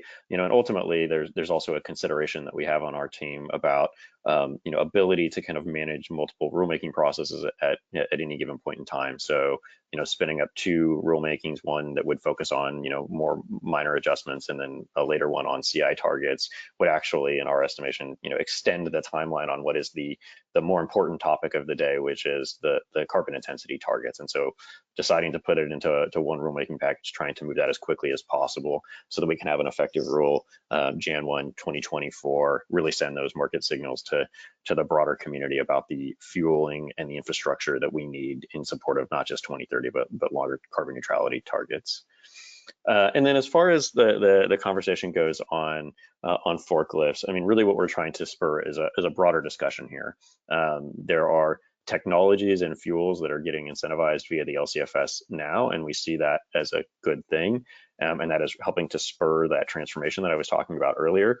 But there is an endpoint for some of these fuels and technologies that we need to keep in mind. We have a program that creates these incentives, but at what point do we hit maturation with a particular fuel or a technology? We're using the forklift as an example, and really looking for feedback and, you know, welcome additional conversations on, you know, where those fuels and technologies are the metrics that we should be looking at as they reach that maturation point. So with that, Cheryl, do you want to add anything, or are we good to move to the next commenter? I think that's good. Thank you, Matt. Mm-hmm. All right, Jordan. Thank you. Next person is Michael Skvarla. Michael, please unmute yourself and begin. Yeah, thank you. Mikhail Skvarla here on behalf of the California Hydrogen Coalition. I want to thank staff for the presentation today and incorporation of some of the concepts that we submitted over the last year at the various workshops. I wanted to reinforce some of the points from Dr. Leedy. We do believe that the 4,800 kilograms is more in line with the state's goals and ambitions for heavy-duty zero-emission vehicles. The market needs stations capable of refueling 100 or so trucks per day. And to that end, we would encourage a higher capacity side. And that said, we do appreciate the inclusion of the heavy duty hydrogen refueling infrastructure pathway and the FCI as previously stated, and we'll be working with the industry to follow up on some technical details. That said, I believe Jordan mentioned the high cap work that is going on with NREL.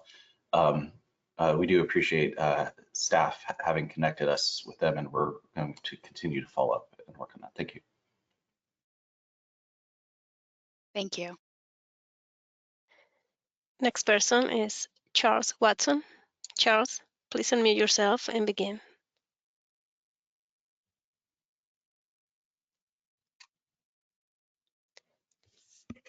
Charles?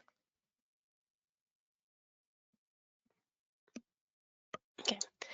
Next person is Kim Do. Kim, please unmute yourself and begin. Hi, it's Kim Do with White Energy. Thanks for the presentation today. It's a lot of topics being discussed here, but a couple of things that I wanted to ask, or at least get some clarity on, was there's a lot of focus on hydrogen in this particular workshop and how it's going to help decarbonize California.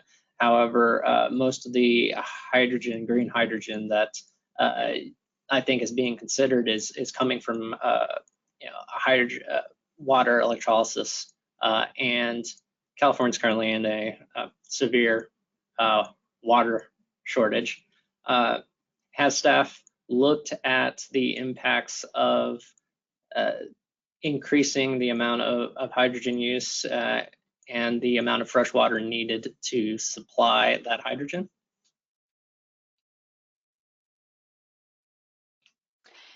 Thank you for the question. Oh, Matt, did you want to go ahead?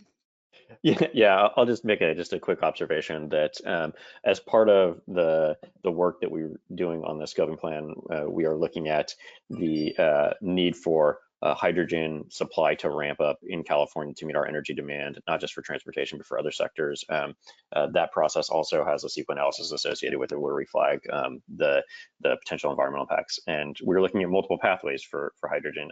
Electrolysis is one of those.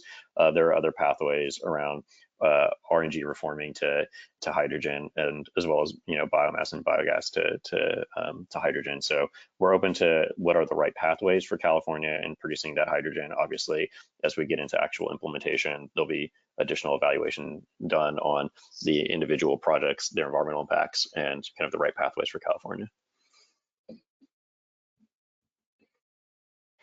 Next person, Steven Rosenblum. Steven, please unmute yourself and begin. Yeah, hi, my name's Steve Rosenblum. I live in Palo Alto, and I'd like to thank CARB staff for this excellent presentation.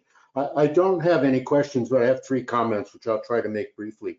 First, I think I would really like CARB to move ahead with scenario B, 30% reductions. We're in a climate emergency, as the IPCC has recently stated, and we can't afford to waste this coming decade on incremental improvements.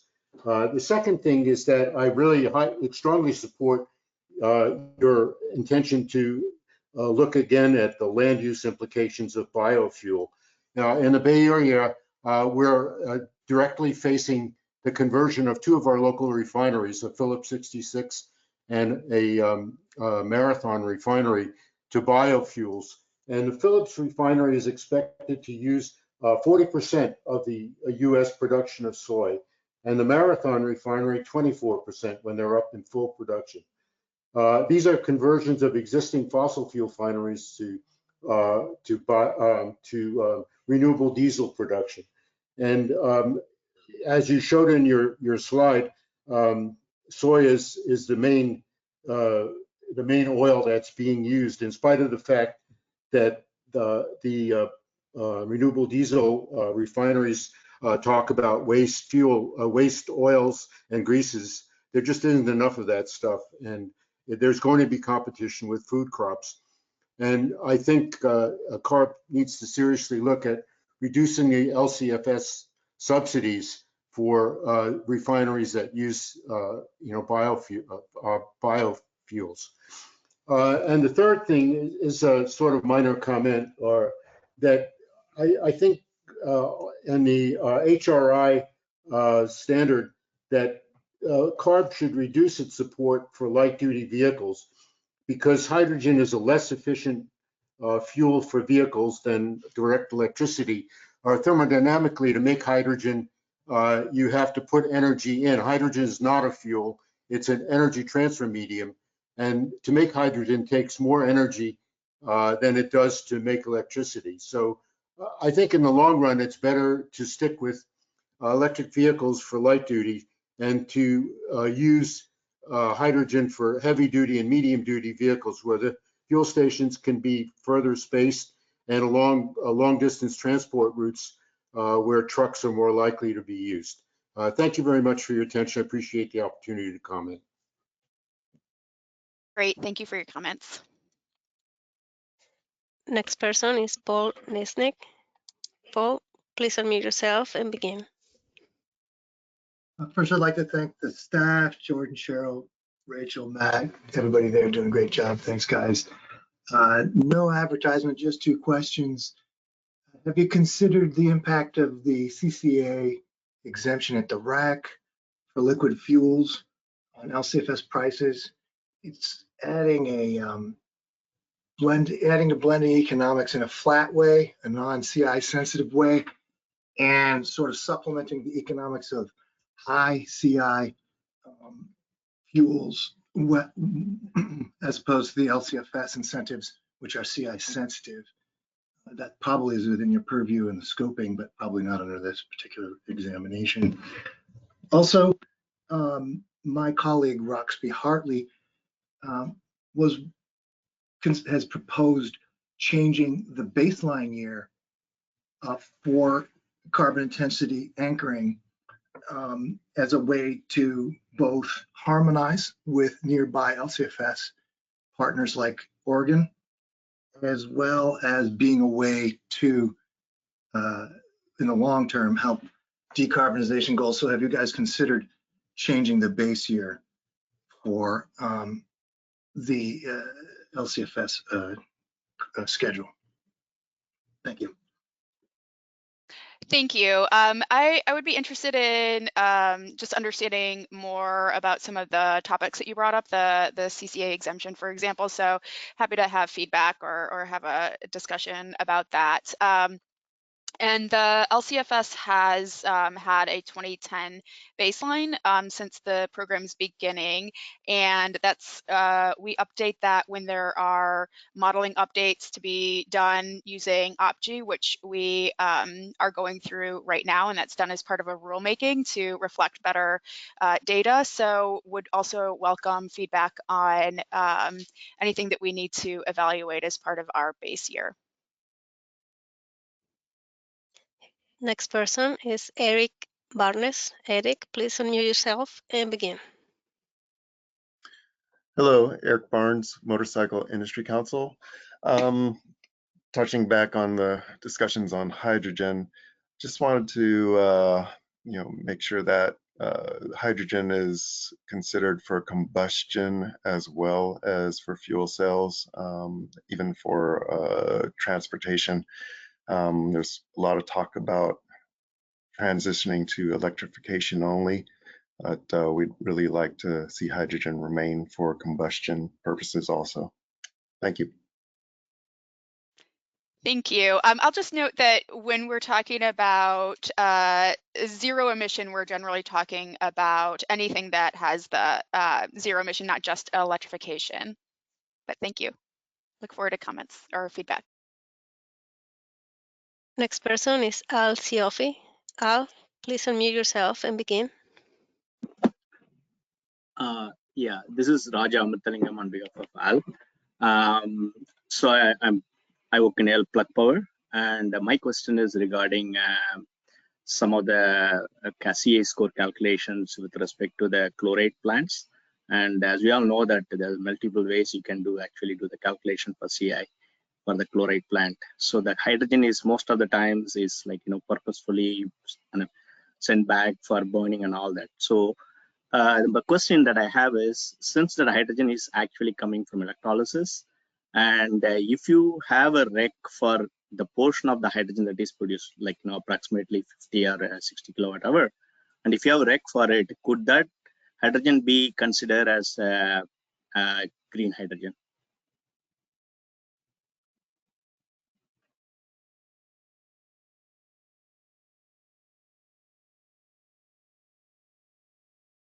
I'm going to ask Jacob, my colleague Jacob, to provide a response to this. Thank you. Yes, thank you for your question. Yeah, currently in the regulation, we do allow for the matching of RECs for electrolytic hydrogen production. The actual allocation method would be different depending on the specific technology, but if you have specific questions about that, feel free to reach out and we can set up we can discuss what potential allocation questions are. Thanks. Next person is Deanne Taylor.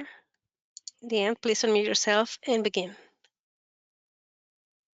Yeah, I have a question regarding slide 31 that has to do with, let me bring that, maybe you could bring that up. It has to do with, you're talking about tier 2 adjusted pathways for a lot of these. That would be for industry to come up with EERs, or are you thinking about having staff come up with EERs for, rail, agricultural equipment, commercial harbor craft, airport, GSE?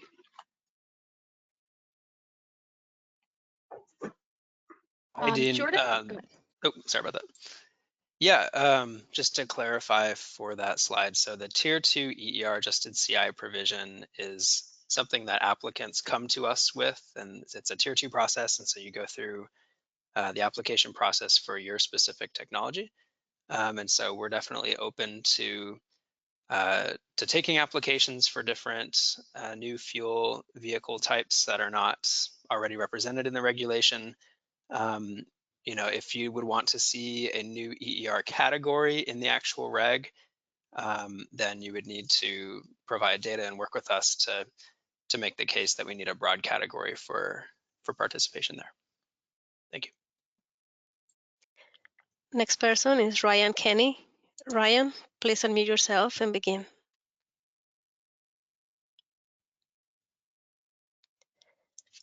Can you hear me okay? Yes. Oh, great, excellent. And respecting your time, I'm Ryan Kenny with Clean Energy. I'll keep to my 2 minutes. I have a couple of comments and a couple of questions for you.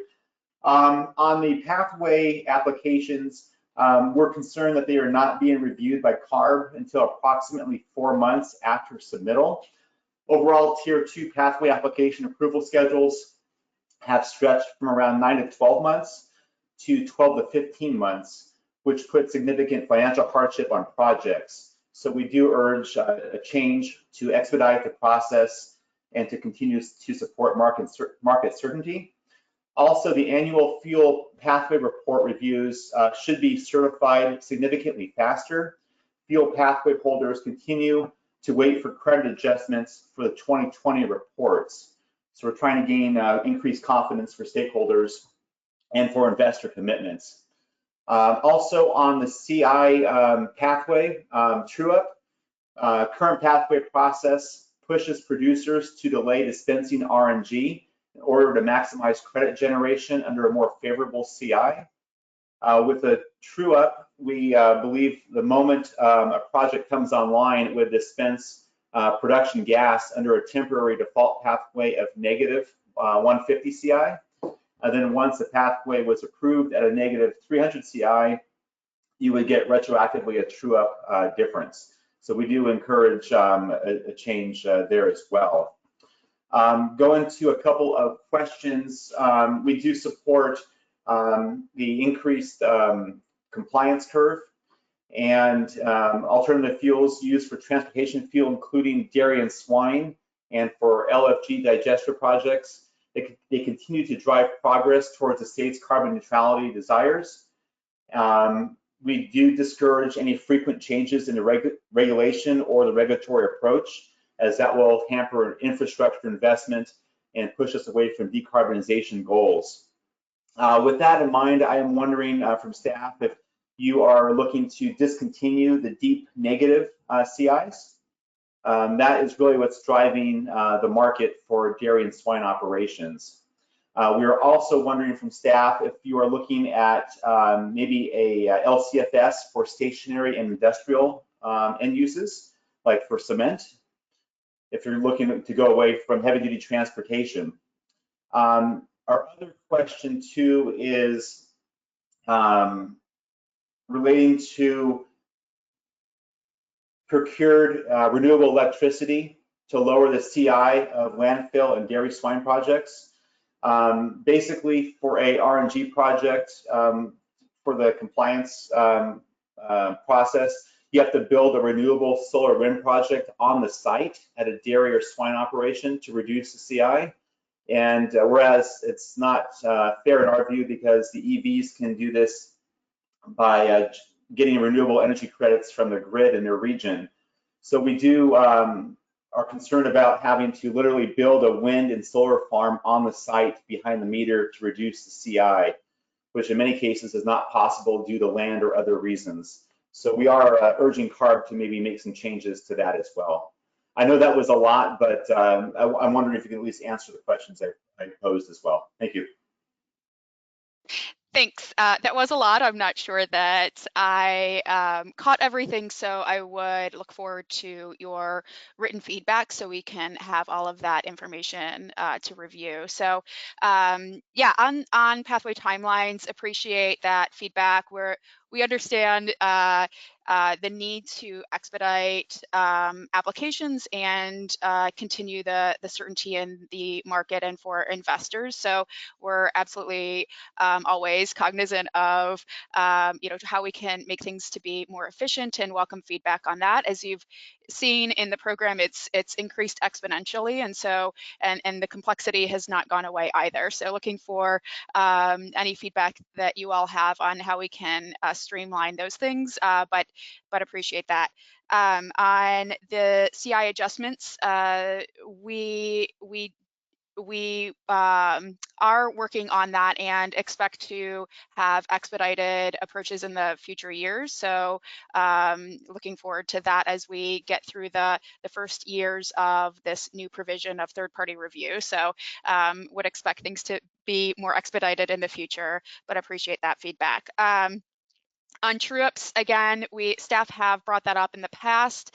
Welcome your feedback on that as well. We don't have anything today to present on that. So, and then on the expanding beyond transportation, at this time that we're focused on transportation. It's an important sector to continue to decarbonize. We think that there's a lot of opportunities and work to be done in this sector. So that's where our focus is right now. So that's what we're looking at. We think we have plenty to do there and a lot of opportunities to continue to decarbonize. So I'm sure I didn't cover everything, but look forward to written feedback. Thank you.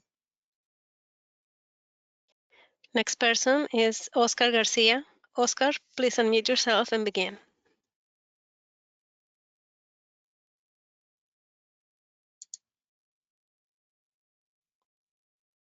Oscar? Yeah. Sorry about that. Can you hear me? Yes. Hi, good morning. My name is Oscar Garcia. I work in regulatory affairs within SC Corporation, and I wanted to echo the many thanks that other folks have given as part of this process. We're very excited by the various proposals made by CARB in today's session. We're especially excited about the proposed CI reduction target change for 2030. We still need to internally evaluate which is better, 25 or 30, but an increase is definitely needed in the market, and we're excited about that. One area that we're hoping for CARB to consider for additional fuels to be in scope is rail traffic, interstate rail traffic. There has been interest as a potential opt-in within the rail industry for them to switch to fuels such as renewable diesel.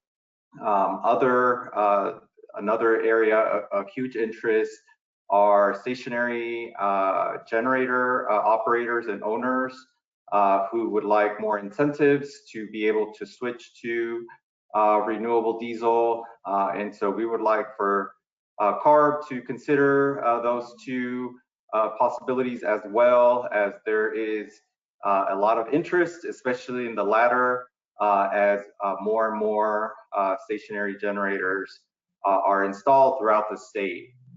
So with that, thank you, and we look forward to working with CARB as part of this process. Thank you.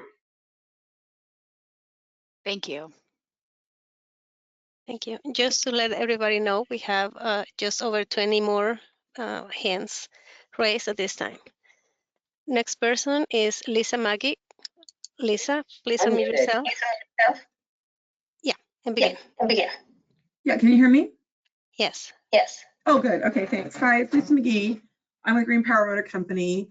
I have a question first that I want to ask. On the carbon intensity adjustment and the carbon intensity electricity fuel pathway, as it decreases annually based on the renewables power mix to the grid, and therefore then a carbon intensity benchmark, standard that would decrease? I'm assuming this has a direct impact on the credit values. And can you explain how the method of both of these, carbon intensity decreases and the carbon intensity adjustment that you're speaking of, whether it's 2030 or 2045, provides a signal in the LRT for a market price that incentivizes the transportation industry as it relates to investments? Or are you just trying to mature it out? I'm just trying to figure out the two, because it does have a direct impact. Hi, Lisa, this is Jordan. I think I understand your question. So the way the program is set up with the mechanism of CI targets every year is that the more stringent the CI target is, if a alternative fuel's carbon intensity stayed the same, the delta between the CI of that fuel and the target gets smaller and smaller as the target gets more stringent, and so the amount of credits is based on that delta. And so, it does incentivize continued reductions of carbon intensities of alternative fuels that are certified in the program. And as we mentioned in the presentation, we are trying to set a long-term market signal with the program to encourage investments, looking at potential LCFS credits as a way to support these projects. Thanks. Next person is Rebecca Baskins. Rebecca, please unmute yourself and begin. Good morning, Rebecca Baskins from California Advanced Biofuels Alliance. Firstly, thank you for holding this workshop. We agree that there needs to be more aggressive CI targets pre and post 2030, at least at the same level as Oregon, as it will send strong market signals that we believe are necessary. We also suggest that CARB update the life cycle assessment science underpinning the LCFS. The current LCFS relies on life cycle data, which is not only more than a decade old, but it has also been shown with real world experience in recent scientific work by Purdue, Argonne, and other academic papers to overestimate life cycle emissions of a number of key alternative low carbon fuels like biodiesel, renewable diesel, and SAF. We will provide more information in our written comments, and we look forward to working with you further on this. Thank you. Great, thank you. Next person is Justin Dirico. Justin, please unmute yourself and begin. Sure. Hello, just want to say great job today to everyone. Thank you for putting this together. I have a comment and one question. I'm just kind of adding on to what Evan from SREC Trade. The market we have the technology that is currently deployed and in use in the trading of LCFS credits to give the market participants complete price transparency while letting the client manage their counterparties themselves in real time. My company, OTC Direct, would welcome the opportunity to work with CARB and SREC for that matter in this fragmented market to reach a larger audience. So that's my comment.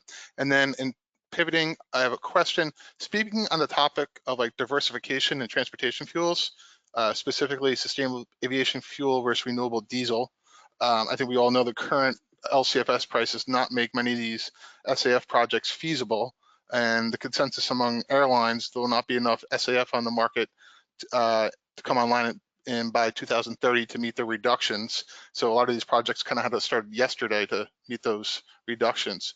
So to support SAF production, is there anything CARB can share? I know one thought, which is, I realize a complete pivot from the current program, is to have categories similar to the RIN program, but I don't really see that being feasible with how the program's currently written. So anything you can kind of comment on what you think you can do to support SAF production would be appreciated. Yeah, thank you for your comment. Yeah, so we are open to how we can best support decarbonizing any fuels. That is one of the reasons that we are also supporting, where renewable diesel signals are helpful, because they won't result in stranded assets over the long term as the on-road fleet goes to zero emissions. So would look to stakeholders for input on what we can do, where we can do more, and how quickly. Next person, Stephen Jepson. Stephen, please unmute yourself and begin. Hello, this is Steve Jepson, Executive Director for the Southern California Alliance of Publicly Owned Treatment Works, or SCAP. Thank you for the opportunity to comment today.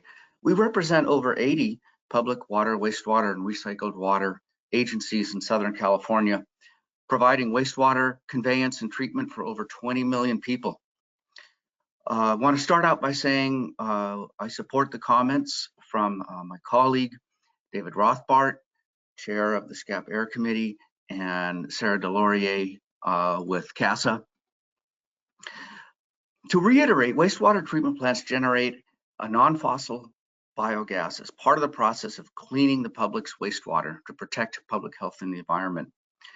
This wastewater-derived non-fossil biogas is currently used in a few ways, including generating on-site heat and power for maximum resiliency, and also as a low-carbon truck and vehicle fuel, which has 90% less NOx emissions than diesel fuel when used with clean-burning CNG engines.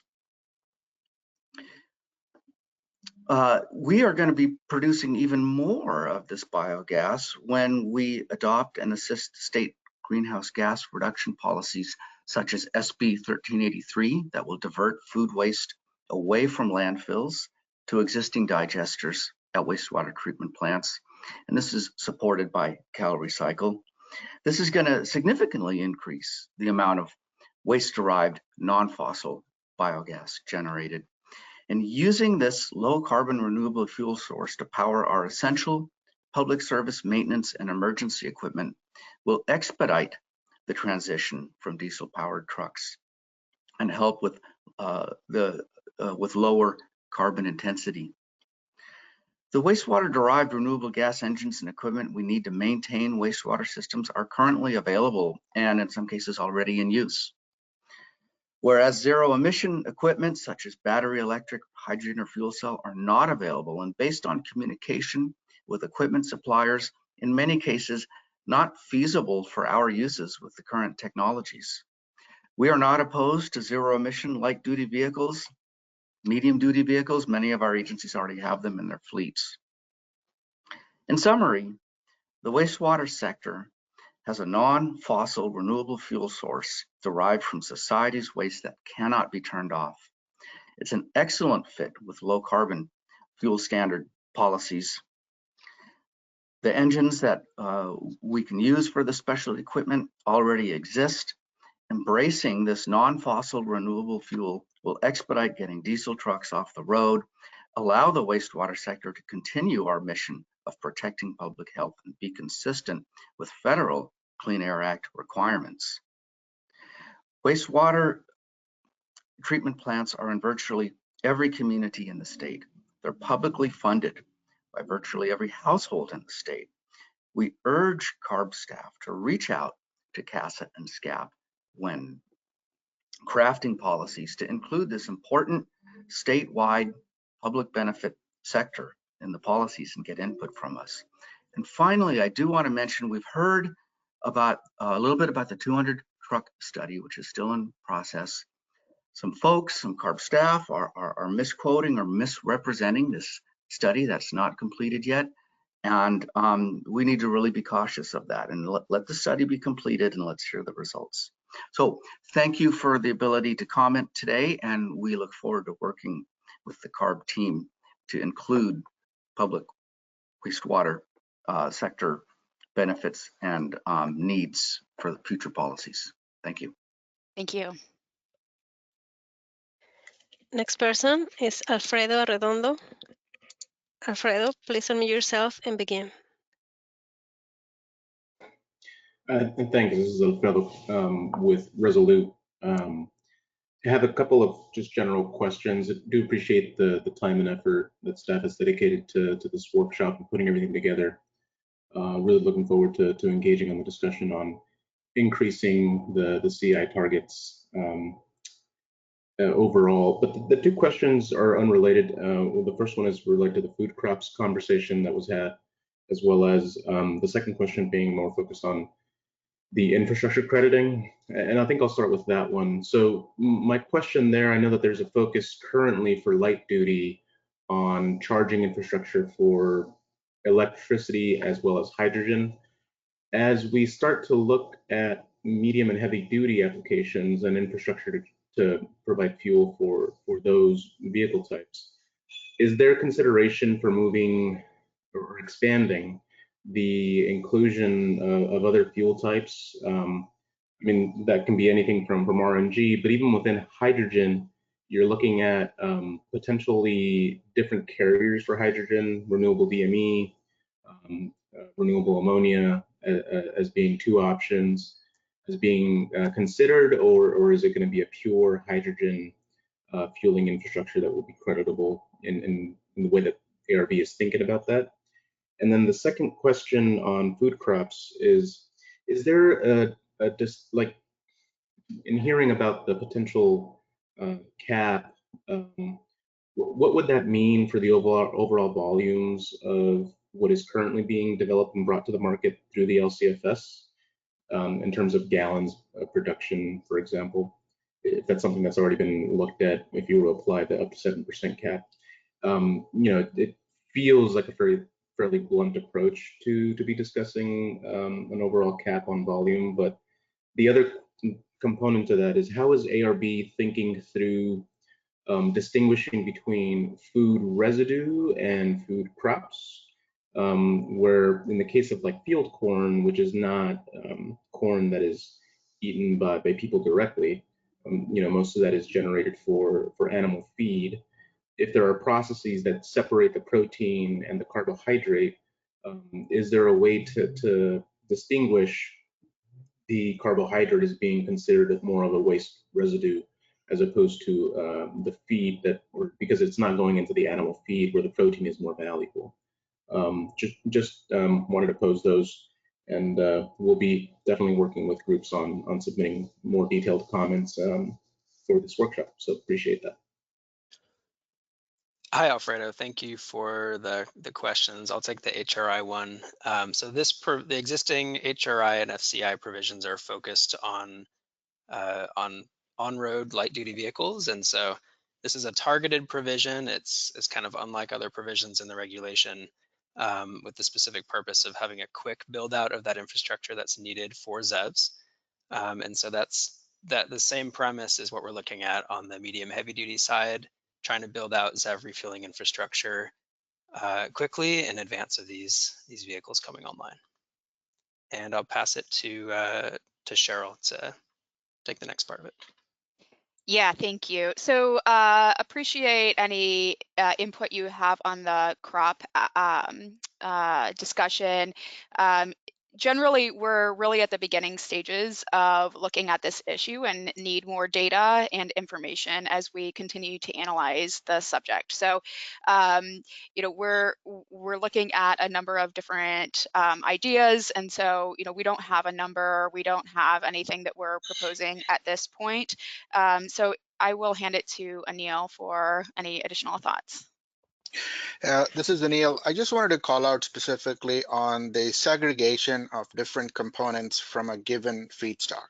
So we receive these, requests regularly in the program, and we follow sort of the baseline use for those materials that are derived from crop-based or any other feedstock. So I would think that, give us examples of, specific examples, and we can follow that process about how do we evaluate if these feedstocks can be subcategorized into residue or not. So the primary use of that feedstock would be typically, considered when we make the designation between residue or primary. Next person is Mark Heckman. Mark, please unmute yourself and begin. Hi, thank you for the work, and appreciate the work on clean energy and the continued recognition of ethanol and the increased use and promoting the higher blends.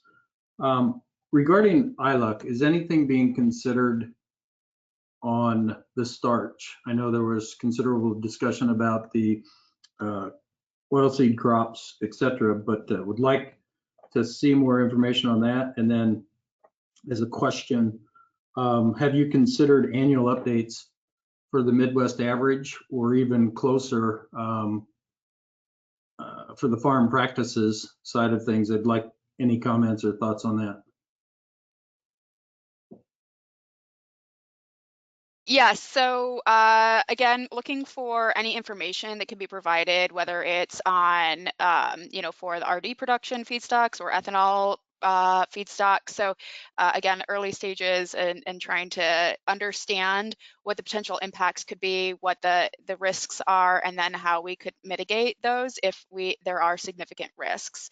Anil, I saw you pop on. Did you want to add anything to that? I wanted to, can you hear me or am I muted? I think you can hear me. We hear you. Yes. Okay, and I presume you can see me. My go-to is web browser is acting funny. If you can hear me, let me just go ahead with that. On the issue about farm or regional practices, we've called this out in the past where specifically looking at a local farm or a small area could potentially lead to leakage and shuffling because we typically consider regional or national averages.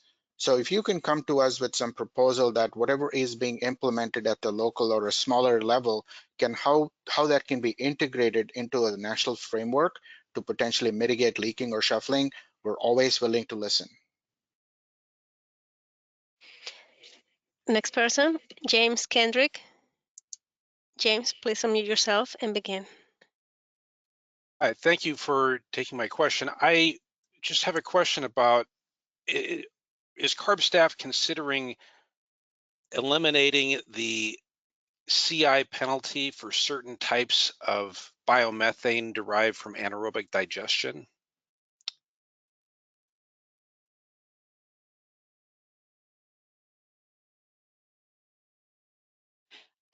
We're still working on other changes for the regulation. We haven't come up with any proposals right now, so don't really have much to share on that. But we haven't proposed any changes currently to those pathways.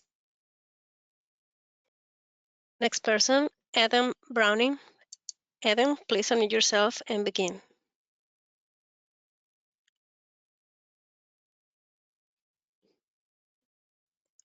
I think he left. No, he Nope, doesn't. I'm here. Okay. Hey, sorry about that, guys. Adam Browning with Forum Mobility. We're a company that provides zero-emission vehicle truck as a service, specifically for drayage in California. Comment to make here, with the truck and bus rule, the Advanced Clean Fleet rule, and the governor's executive order, we're seeing a focused, acute, and accelerated transition of California's port transportation fleet, that's drayage, to zero-emission vehicles. This is happening now. There are over 33,000 Class 8 diesels on the drayage registry right now. And in about 6 months, 7,000 of them will be kicked off. Starting in 2024, only zero-emission vehicles can be added to the drayage fleet. Over the next 10 years, by mandate, we need to replace that entire fleet with zero-emission vehicles for such a crucial part of not only our state, but our nation's economy. And for all practical purposes, this is going to be electric. The use case fits Class 8 electric trucks perfectly. And the electric trucks and fueling systems are not only much cheaper than hydrogen, they are available at scale right now. So CARB's HVIP program has given out vouchers for over 2,000 electric trucks to date, and about half of that is for drayage. That's all a lot of success built in there. It's yet to be attained because we are way behind in building the necessary charging. Success here will require building over 2 gigawatts of charging in the next 10 years. Starting now, we can't just build it all, next in year 9. And this is going to be built in densely populated areas with really high and increasing property values. Finding the appropriate land for this with room for trucks and access to power is incredibly difficult challenge. This enormous challenge is made a lot more difficult by the recent cratering in LCFS credits for FCI due to increases in the biodiesel and biomethane. Just when we need to be accelerating, this really key policy driver is hitting the brakes. And I do believe that LCFS has an opportunity to reform to support this transition. So I would posit that electrifying heavy-duty transportation is going to require some focused support. The drayage fleet has been singled out by CARB for a mandated transition, and deserves parallel support for building the required charging infrastructure. So we support capping the biomethane and crop-based biofuels, especially with their serious negative impacts, and putting additional effort into heavy-duty electrification. Thank you for your support for this. Thank you. Next person is Andrew Craig. Andrew, please unmute yourself and begin. Great, thank you. Just want to thank you for the workshop and all the work that goes into updating the LCFS regulation. I want to comment that we are in favor of strengthening the CI reduction target to the 30% level. We believe that will drive the much needed investment in low carbon fuels to further address climate change and align the program more with the carbon neutrality goals of CARB. And want to concur with some of the other comments made to expedite pathway approvals and also allow for the retroactive true-up of projects using temporary CIs. I'd also want to encourage staff to allow for electric dairy digester projects to use a temporary CI. For some reason, that's not currently allowed like it is for other RNG pathways. And lastly, want to encourage staff to update the GREET model so that more projects take advantage of the tier 1 approach rather than have to make modifications and funnel everything through the tier 2. So thank you for your time today and consideration of those comments. Thank you. Thank you. Next person is Bill McGovern. Bill, please unmute yourself and begin. Thanks. This is Bill McGovern with the Coalition for Clean Air. We're longtime supporters of the LCFS, and I remember when the 2030 target was set that I argued to the board that it should have been stronger. So it's good to see CARB finally moving in the right direction, and it's that increase in stringency that is most important in the rulemaking that you should undertake as soon as possible. We need to get to 30% reduction in CI, and we need to get there quickly. I think that you should move expeditiously to establish targets for 2030 and 2035. I'm skeptical about setting targets beyond 2035 at this point because we really don't know enough about what the fuel mix is going to look like that far out. And I'm also glad to see that you are thinking about introducing more equity measures, and I'm sure we'll have more to say about that later on. We do need to make sure that our disadvantaged communities are benefiting from decreases in carbon intensity and the decreases in local air pollution that should go along with those. Thank you very much. Thanks, Bill. And I think that that's the type of input that we're looking for on the long-term target setting is, where it makes sense to continue to project out how far and how stringent and how fast we can go. So that's part of the feedback that we're looking for of what do we know with what certainty and what kind of market signals can we send. So look forward to folks' feedback on that. Next person is Elvia Olea. Elvia, please unmute yourself and begin. Hello, I will be providing comment. My name is Elvia Olea. I'm the policy advocate for Tulare County with Leadership Council for Justice and Accountability. I work closely with residents of Pixley, California, who are part of a community advocacy group called Central Valley Defenders for Clean Air and Water. Residents have raised the need to address the impacts of expanding dairies. In the community of Pixley, there are over 18 dairies and 1 digester within very close proximity to residential and school zones. Residents are forced to live with countless health issues such as asthma, allergies, nosebleeds, difficulty breathing, lung deficiency, and cancer. Many residents see the disparities of everyday struggle and wonder why there are no dairies in nearby wealthy neighborhoods. Low-income families of color are left dealing with air and water contamination from large and expanding dairies. Financial incentives from the state continue to help dairies grow without taking into consideration the consequences it has on nearby communities. Collectively, communities are asking for changes in the low carbon fuel standard to reflect the immediate danger the dairy industry poses on them and their loved ones.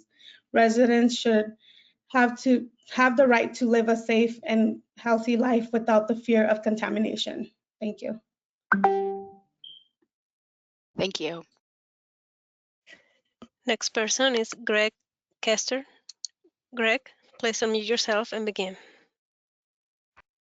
Thank you. My name is Greg Kester, and I'm the Director of Renewable Resource Programs for the California Association of Sanitation Agencies, or CASA, representing the public wastewater sector in California.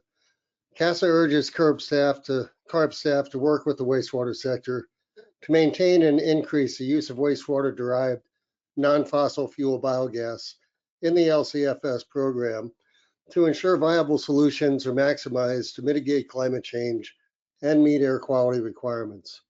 There was a noticeable lack of inclusion of our biogas in the presentation today, but a focus on hydrogen fuel, which has not been proven for the heavy duty and specialty vehicles we rely on for providing critical services. Successful implementation of SB 1383 requires that we maximize use of existing anaerobic digestion at public wastewater treatment plants.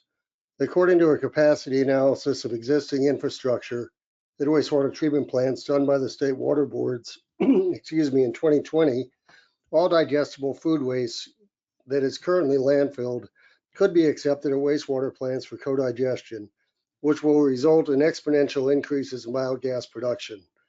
Anaerobic digestion naturally produces methane and biosolids as an inherent part of the treatment process, with or without co-digestion. To be viable, we need assurance that we can beneficially use our wastewater-derived non-fossil fuel biogas. It's critical that its use as a low-carbon fuel continue to be incentivized and promoted in the LCFS program. We need maximum flexibility for the beneficial use of our biogas, as not all options will work throughout the state or even for a single agency.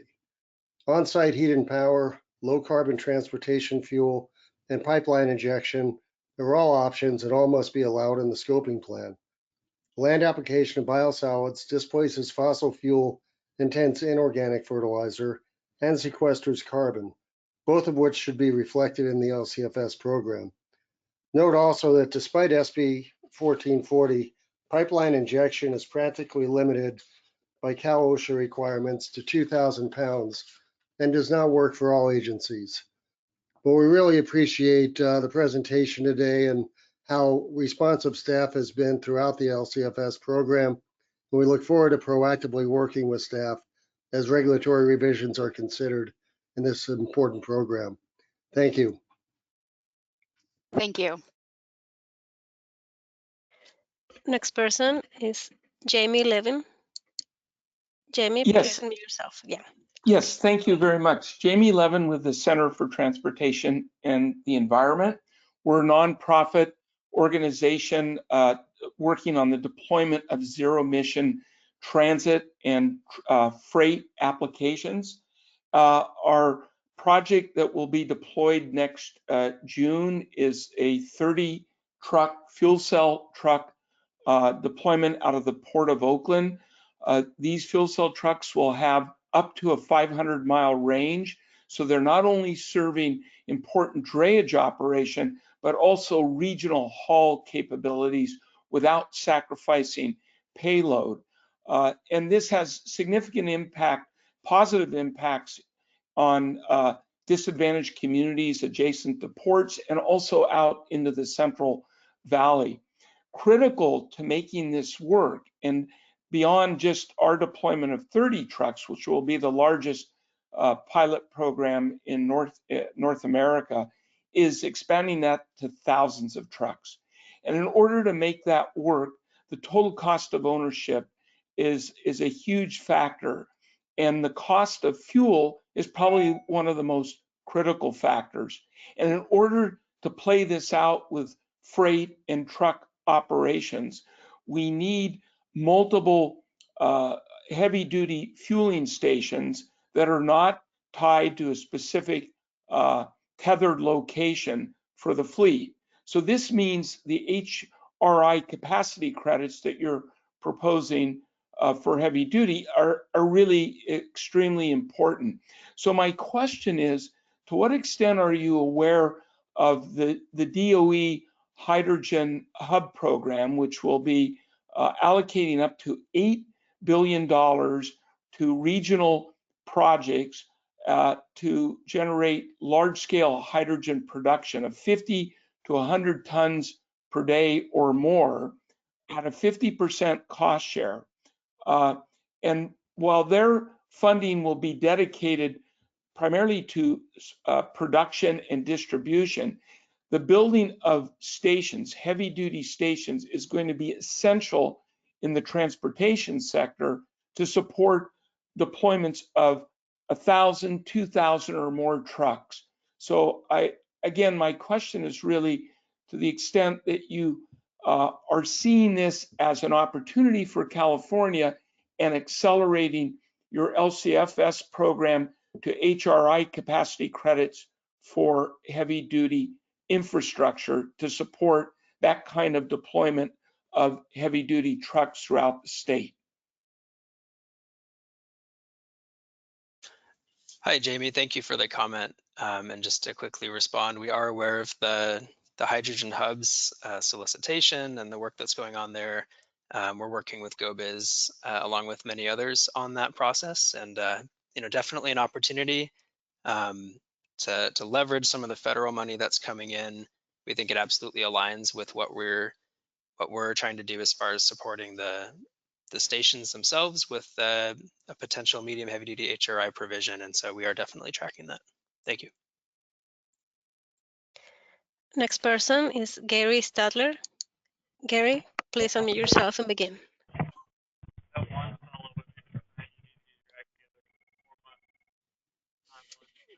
Gary, it's a little hard to listen.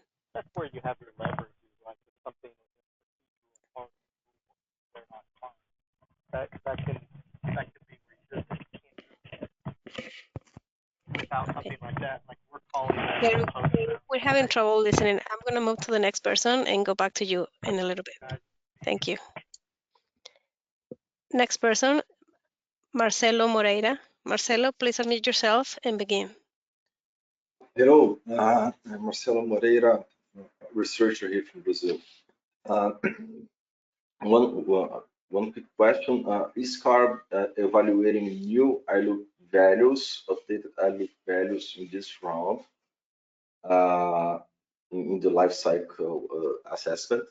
And if the ILUC is also being considered, for example, for the direct effects of new panels and mining for electric vehicles. Thank you.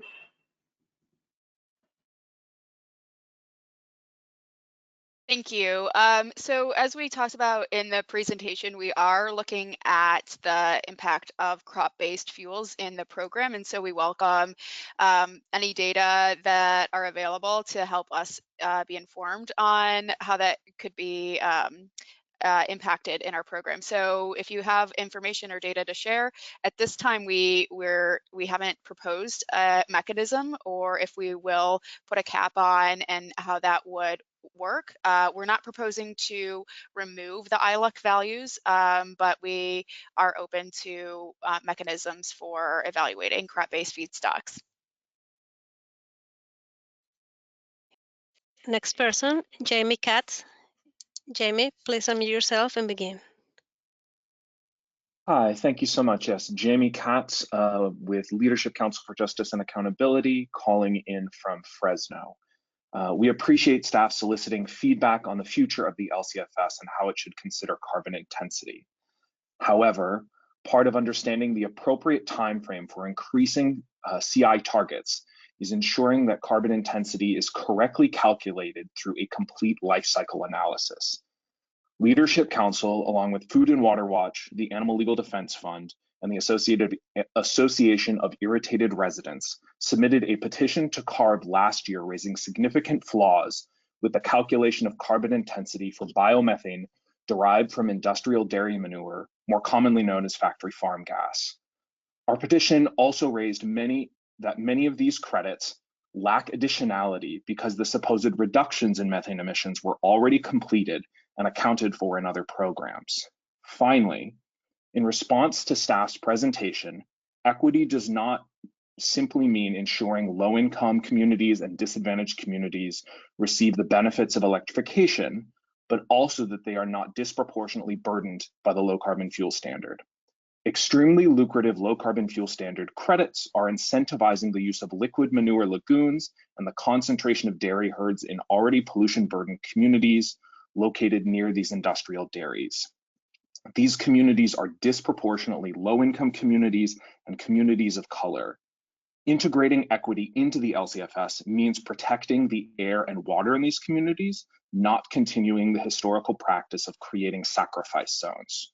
So my question is, how is CARB going to include these issues raised by community residents in our petition and reiterated by board members into the proposed formal rulemaking next year?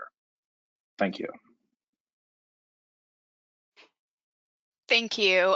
Regarding the petition, CARB has responded to the original petition and the request for reconsideration. So those materials are posted on our website, and staff don't have any proposals today to share on anything further on that subject, but we do welcome your input on the equity piece and any other items, including the dairy. So welcome that feedback.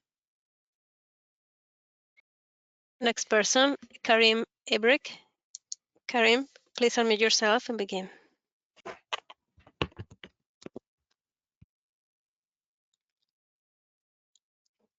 Karim. Hello, hi. Thank you for the opportunity to comment today. This is Karim with H-Cycle, a project developer of hydrogen facilities produced from organic waste materials. We have the goal of supporting the state's targets for SB 1383 through the diversion of organic waste from landfills and supplying low carbon hydrogen for zero emission transportation. My comment relates to the book and claim accounting for low carbon power as included in the 2018 amendments shown in slide 18. The book and claim, as we understand it, was introduced to incentivize ZEV, and therefore we supported book and claim for hydrogen production and electric charging. While the support for hydrogen is something we certainly support, the book and claim limited the applicability of the provision to only one type of hydrogen production, primarily electrolytic. We'd like to comment that there are other methods of hydrogen production that can result in ZEV and low carbon on a life cycle basis transportation, and therefore would also benefit from the expansion of the book and claim. Therefore, my question is CARB considering a revision of the power book and claim provision in the upcoming rulemaking or to be discussed in a future informal workshop? We look forward to submitting a written comment on the topic and discussing this further. Thank you. Thank you. Yeah, we will look forward to hearing your feedback on book and claim, and we will be evaluating many aspects of the regulation and looking at that as well. So welcome your feedback on that. Next person, Kyla Robinson. Kyla, please unmute yourself and begin. Hello, good morning. Kayla Robinson on behalf of CRNR Environmental Services. We are a Southern California-based waste and recycling collection company, and like many others, just want to echo my thanks to staff for their hard work on these upcoming regulations and for the opportunity to comment today. I'd like to echo some of the other comments around conflicts between the state's push to meet its SB 1383 goals and the transition to zero-emission vehicles. CRNR operates one of the largest anaerobic digestion facilities in North America, which creates a circular economy system by recycling organic waste from its residences and businesses we service and reuses the RNG we produce to fuel our refuse fleet. And we really greatly appreciate the LCFS program for historically driving markets towards RNG and vehicles, and we continue to believe this program plays a critical climate role in California. However, right now, we feel like the state is sending very mixed signals to AD operations and waste haulers. On one hand, the state is supporting and investing in expanding AD facilities to meet our short-lived climate pollutant targets. But on the other hand, while we support the transition to zero-emission vehicles in the long term, the state is also simultaneously removing the only currently viable market for in-state RNG created at facilities like ours. So I think CRNR would just like the opportunity to work collaboratively with the Air Resources Board to harmonize LCFS, the short-lived climate pollutant goals, zero-emission vehicle goals, and the scoping plan to determine a clear path forward. And we just hope that the final adopted LCFS regulations will include strong signals to continue using, RNG in our vehicles and continuing investing in organic waste diversion. And thank you for your time. Thank you. Next person, Patrick Dawson. Patrick, please unmute yourself and begin. Hi, this is Patrick Dawson with PineSpire. We provide solutions for electric vehicles via comprehensive and strategic services that are designed to optimize financial and sustainability related goals for companies and municipalities who are seeking a long-term collaborative partnership. While we appreciate CARB's need to send market signals to the correct technologies, we would like to highlight that forklifts are still very much in need of market incentives to achieve CARB's zero emission goals with regards to forklift fleets. If CARB were to remove the LCFS for forklifts, that would be counterproductive to what CARB is doing with their zero emission forklift fleet regulation. CARB, utilities, and industry partners in California have highlighted that it will be extremely difficult to achieve CARB's current zero emission forklift goals. So we would suggest other ways to focus LCFS funds to the correct technologies and are happy to work with CARB on how to specifically do this for forklift fleets. We also would like to highlight that we would be a proponent of increasing efficiency of the LRT to increase the availability of the LCFS for the commercial and industrial fleet space. Enabling an API would help create efficiency and benefit not only businesses like PineSpire operating in the LCFS, but would also benefit the fleets through streamlining the reporting process. And finally, we appreciate CARB's hard work on the LCFS program. Thanks. Thank you. Next person, Patrick McDuff. Patrick, please unmute yourself and begin. Hi, this is Pat McDuff, CEO of California Fueling. CARB's November 2021 low emission diesel study indicates that combinations of renewable diesel and biodiesel increase NOx emissions in new technology diesel engines. A series of questions in relation to this study. 1, what is staff's current position on how the LED study might impact renewable diesel and/or biodiesel use? 2, why isn't the LCFS update discussion addressing renewable and biodiesel combinations and their continued negative impact on NOx emissions? And finally, if the alternate diesel fuel regulation isn't going to be updated anytime soon, as separately indicated by staff, the responsibility to properly regulate renewable diesel and biodiesel must be included as part of the current LCFS update discussion. It makes no sense for CARB to allow for the continued use of renewable fuels that they know damages the environment. Would appreciate some feedback on these matters today. Thank you.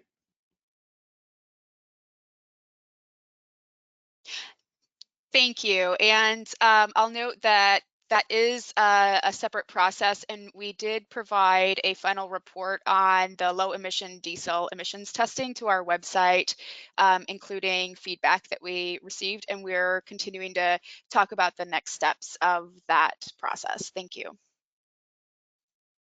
Next person, Sam Wade.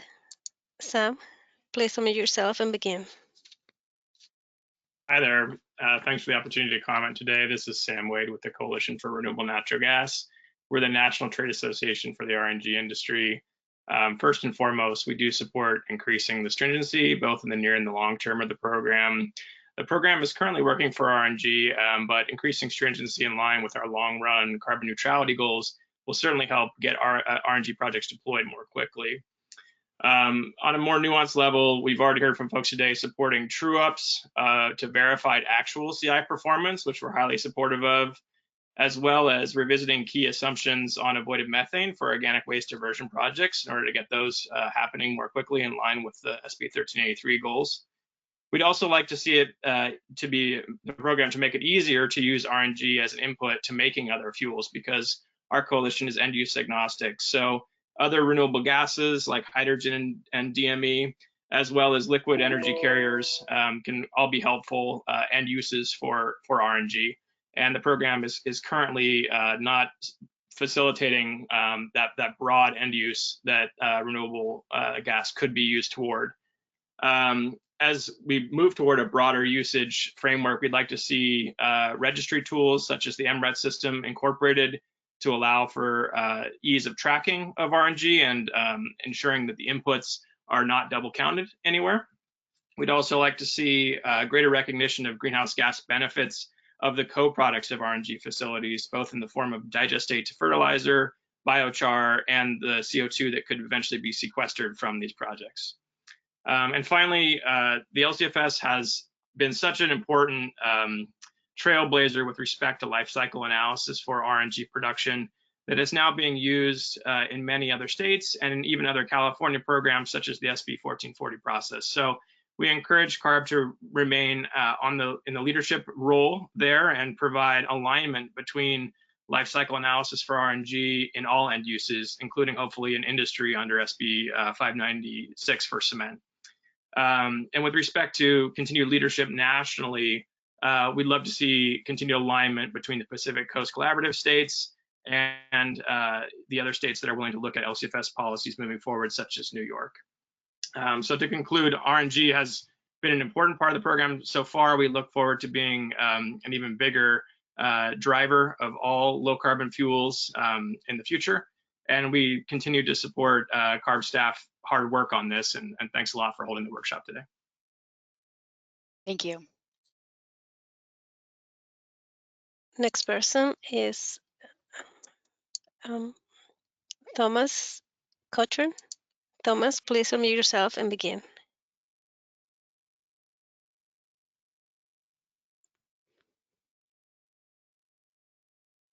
Thomas?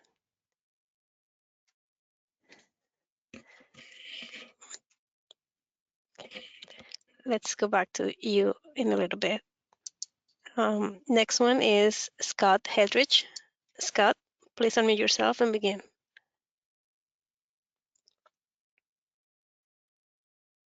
Scott? Can you hear me? Yes. Can you hear me all right? Sorry, great. Scott Hedrick with Chevron Renewable Energy Group.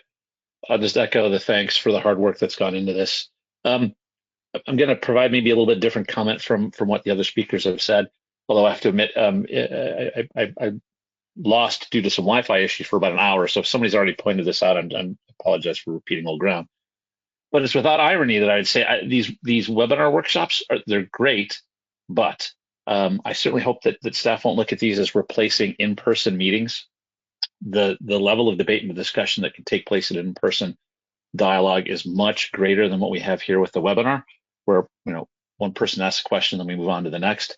As I think I heard Cheryl and others say, there's a lot of areas that are just being teed up now for thought.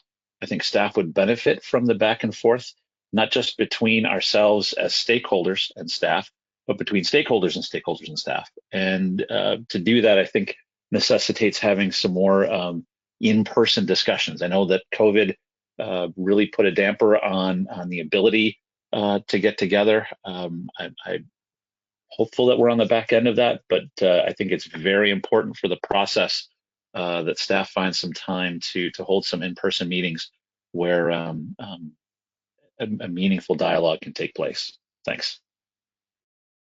Thanks. Certainly open to in-person meetings when we're ready to do that. So thank you for that. Next person, Thomas, we can try again. Can you unmute yourself? Yeah, sorry about that. Hi, it's Thomas Cochran with DC Energy Services. We are a sustainability and energy consultant here in California.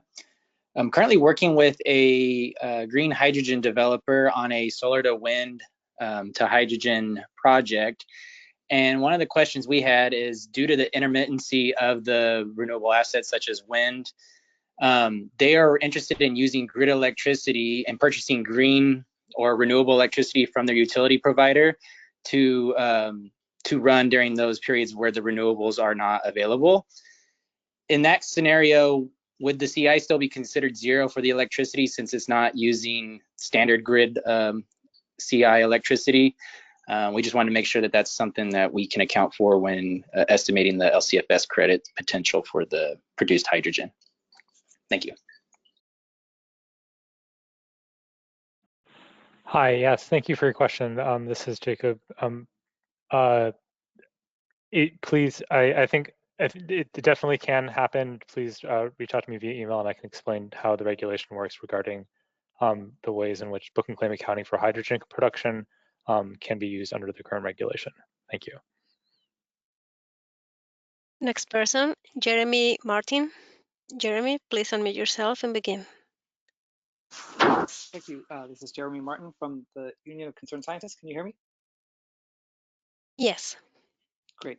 Well, thanks very much for this workshop, and I look forward to working with the staff. I appreciate everything that you've put out over the next few years, or next few months, excuse me, although probably years as well. Especially interested in a few topics. I appreciate that you expressed openness to implementing a lipid-based cap on fuels. I think that's really important to ensure that the LCFS can support a balanced portfolio of low carbon fuels and is aligned with the state's needs and is not driving counterproductive consequences outside of the state through big increases in the use of vegetable oil-based fuels.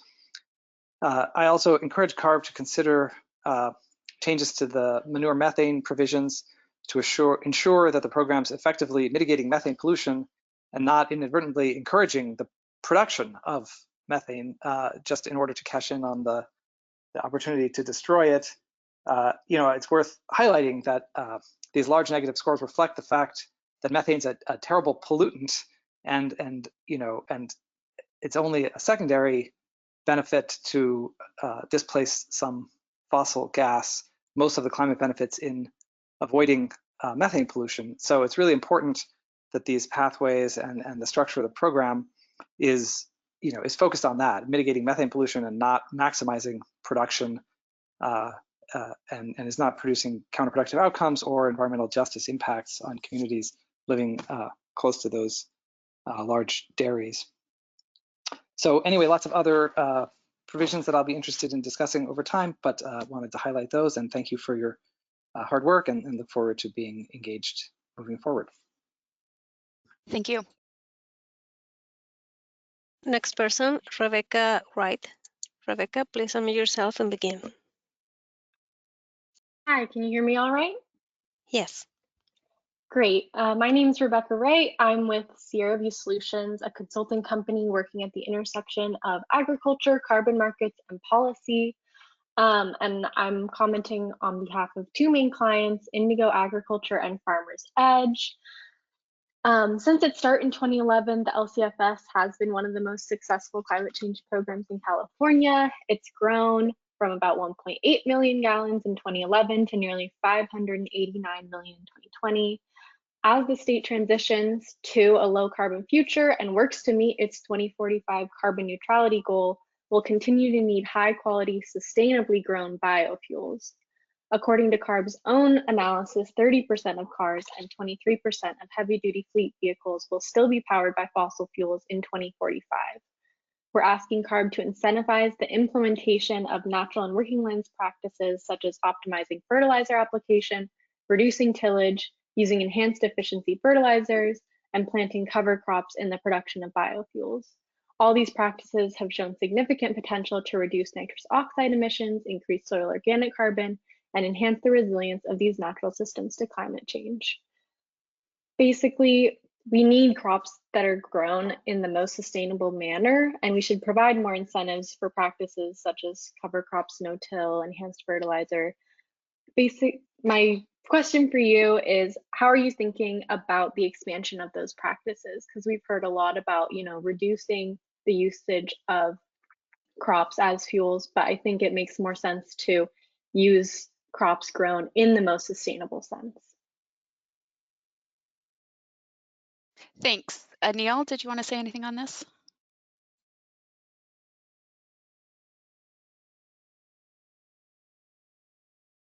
Nope. Okay. Thank you for your comment. Here. Okay. Sorry, I'm here. I was just, there's too many windows open here. I just wanted to call out, and we talked a little bit about this in an earlier comment, when you're talking about farm-based benefits, carbon benefits from agriculture. And what we really want to call out for is currently the program uses country-specific averages for agricultural inputs by crop type. And when you start trying to dissect this for individual producers, it could create imbalances to average inputs. So if you wanted to have some sort of discussions with us on addressing these site-specific farming GHG reductions under a national program, and you're already aware that California is doing a lot of stuff under the Healthy Soils program to encourage voluntary long-term adoption of practices to improve soil health. So we're more than willing to engage you on those discussions related to sort of the larger geographic coverage, therefore mitigating any GHG leakage shuffling concerns. I hope this has been helpful. Next person is Tim Sasian. Tim, please unmute yourself and begin.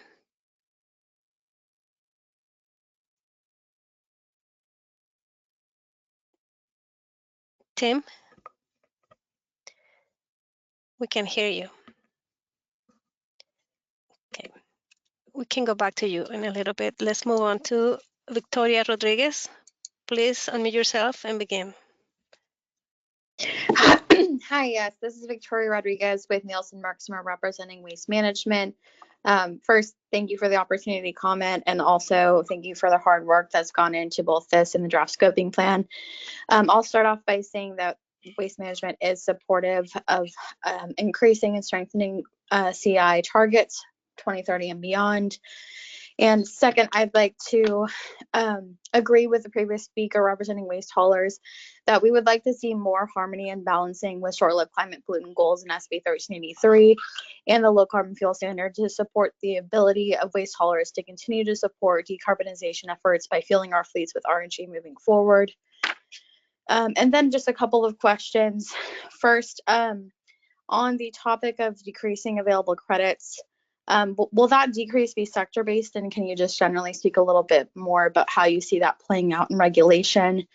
Second, I noted that during the presentation you mentioned that staff is considering excluding certain fuel types and applications moving forward. What fuel types are staff currently considering for exclusion?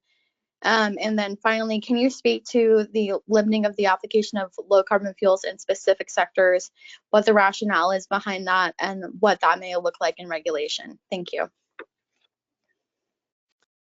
I can start and then maybe hand it off to others. Where we were discussing in the presentation about limiting some of the credit generation is for those technologies that have matured and may not need ongoing support. So we're moving toward ZEV goals and zero emission equipment. And so when we're seeing opportunities for off-ramping some of those credit generation opportunities, that's what we're looking at. And we use the forklifts as an example of being able to graduate those from the LCFS to create other opportunities for where additional technologies need support. So it wouldn't, so that's the credit limitation idea. And I don't know if others have, I don't think I caught all of the questions, so I'm not sure if anyone else wants to jump in on that. Happy to get your feedback and continue the discussion, because I don't think I heard the last part of that question. Sorry.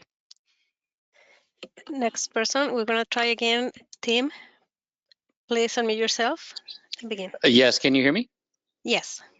Okay, great. Yeah, just a note to others who may have just downloaded GoToMeeting. It defaults with the microphone disabled, and it'll end your call when you enable it. So you might want to take care of that now if you're going to speak. I'm Director of Market Development and Public Relations for Ballard. I would definitely like to commend CARB on the LCFS policy. I think it's one of the most successful decarbonization policies that we've seen in the United States, and it's really encouraging to see it being adopted by other states as well. And I want to commend staff for all the hard work that's been done. And I want to voice support for capacity credits for medium and heavy duty fueling stations. We've seen great success for the light duty program, and some of the same architects of that program have been working with CARB staff to apply that to medium and heavy duty. There's a lot of really good reasons for this.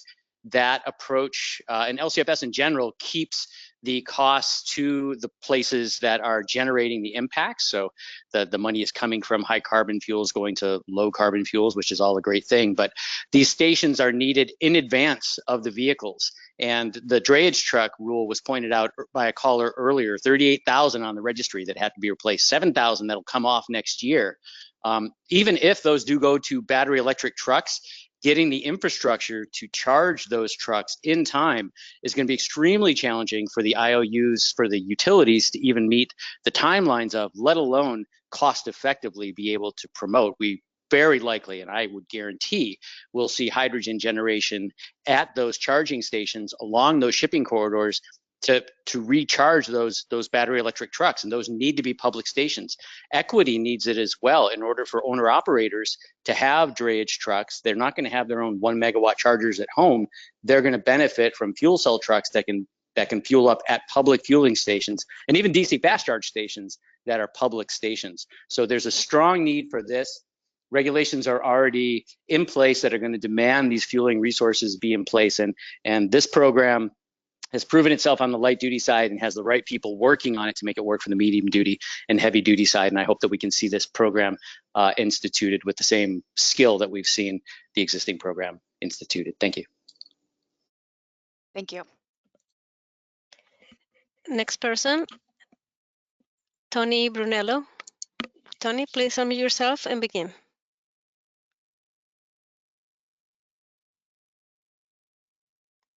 Tony? Okay, we're going to try a little bit later. Tony, can you try again? Okay, next person, Todd Truman. Todd, please unmute yourself and begin. Yes, thank you. Hello, everyone. This is Paul Trauman. I'm the CEO of eMission Control. We are a software as a service company that facilitates access to all of the West Coast clean fuel programs for electrified fleets or fleets considering electrification. Thank you quickly to the LCFS staff for pushing on the amendments forward. I know you're working as quickly as possible despite having to align the scoping plan timing. A couple quick comments. First, I wanted to reiterate Patrick's comment on maintaining material handling equipment, especially forklifts in the program. Even at 50% market share of those electric units, that still leaves a long way to go, especially if you start looking to the heavy lift space, those over 8,000 pound lift capacity, those are almost entirely non-electric, and operators of those would benefit enormously from being included in a clean fuel program. Additionally, of our clients in the material handling space, about 30 to 40% of those are located in DACs, so this would be a pretty significant shock change to those communities most in need. And then just kind of taking a slightly different perspective on the kind of commercialized aspect of equipment like forklifts. Forklifts often lend themselves to a very good way for fleets who have zero experience in clean fuel programs to get their feet wet, so to speak, to get a little bit of revenue going to spend on a variety of their other operations. It is very common that someone or a fleet operator running material handling equipment facility is also running a lot of ETRUs outside or Class 6 or 8 trucks. And so I suggest that the agency ensure that they think about what a fleet operator is looking at when they're trying to electrify their entire operations instead of looking at specific equipment types that may or may not be already commercially available. We have a lot of case studies on that where people are able to use revenue from the material handling operations that may be 50% electrified but have decided to electrify a lot of their hybrid reefer units outside. Separately, I know you guys are working really closely with Oregon's DEQ, Washington's Department of Ecology, BC's Ministry, and all of that. But I definitely encourage the team, the LCFS team, to look at the detail of each of those programs and some of the new recent amendments that have gone through at all levels there. I think that there are a few regulatory updates and ideas that might be outstripping LCFS a little bit. Things like inclusion of GSE, some of the more kind of minutiae in the FSE definitions, some nuance on credit attribution, et cetera. So I think there's some value in maybe a deeper engagement with each of those agencies if that's possible. Thank you. Yeah, thank you. A little bit, your mic was a little bit choppy, so I would encourage you to provide some written comments, especially on the specifics of the types of forklifts that you were mentioning. I didn't catch all of that, so that would be helpful to understand that nuance and where you were talking about the fleet ownership, and that would be helpful as well. So thank you for your feedback. Next person, Gary Stedler. Gary, can you please unmute yourself and begin?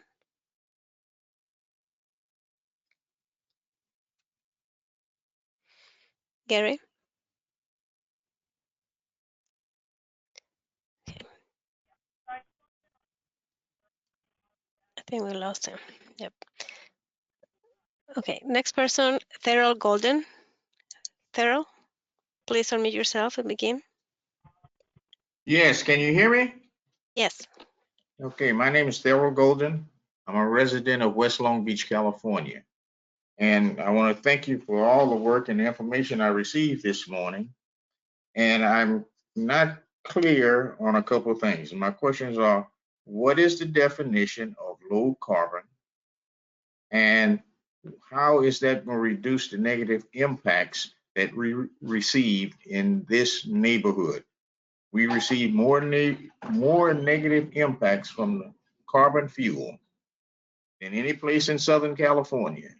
So could you tell me what is the outcome of doing this, and how is it going to directly affect me as a resident here in Southern California? Yeah, thank you for your question, and I'd be happy to even talk to you offline a little bit more about the low carbon fuel standard. Just in general, to try to give you some information here, the low carbon fuel standard is intended to reduce the carbon emissions, the carbon intensity of the transportation fuels in California. So, lowering, getting off of oil,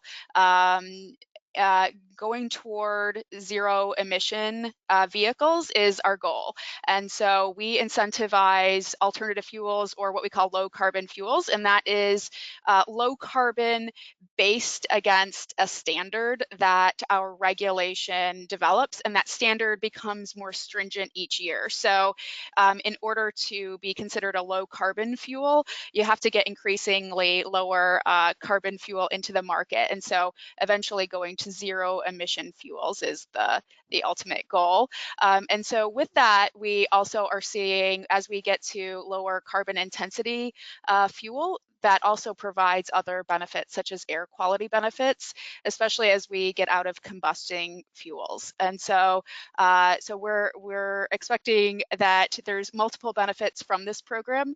While the intent of the program is the carbon intensity reduction, there's a number of benefits that that may be seen throughout the state. And this is a statewide regulation, so we don't have standards by community, but we do expect that there are benefits, air quality benefits throughout the state. So I would be happy to speak to you more about it. It's a complex program, but one that I think I'd be more than happy to talk through with you so you could understand how it's intended to help the state meet its climate goals, but also facilitate other benefits in the state.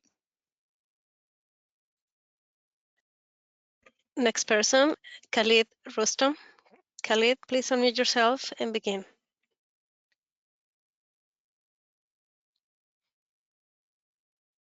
Khalid? Okay, next person, Charles Watson. Charles, please unmute yourself and begin. This is actually Stan Ross. I work with Charles. I'm not sure why his name is showing up on my my registration as I got the email, but I presume you can hear me? Yes. Okay, thank you, Eva, and good morning to all the CARP staff. This format is great, by the way. As said earlier, my name is Stan Ross, and I'm the president and CEO of Recover Inc. Recover is a leading clean tech company focused on the recovery and recycling of waste created by oil and natural gas producers. Recover was founded over 15 years ago, and we employ a solvent extraction technology to clean hydrocarbon-laden waste streams. The waste is currently sent to uncovered Class 2 landfills that do not have methane capture systems where the waste biodegrades rapidly, emitting significant GHG emissions annually. Hydrocarbon waste is a major problem in California and beyond. To further accelerate the construction of hydrocarbon waste recycling facilities in California, Recover respectfully requests the inclusion of the recycled fuel from hydrocarbon waste within the LCFS program. Specifically, we strongly support recognizing the GHG emission reductions from recovering and recycling oil and gas waste, similar to other waste streams, and creating a new method or project type within the innovative crude or refinery investment credit programs. Including hydrocarbon washing and recovery from oil and natural gas waste in the LCFS program will create the incentive needed to address the significant GHG emissions which are emitted from disposing of this waste in open Class 2 uncovered landfills, as well as help reduce the carbon intensity of fuels in California. In closing, I'll add that every barrel of transportation fuel we recover fully displaces the need for a conventional barrel of fossil oil production. So that was, of course, more of a comment, not so much a question. So thank you for the opportunity to speak, and good afternoon now.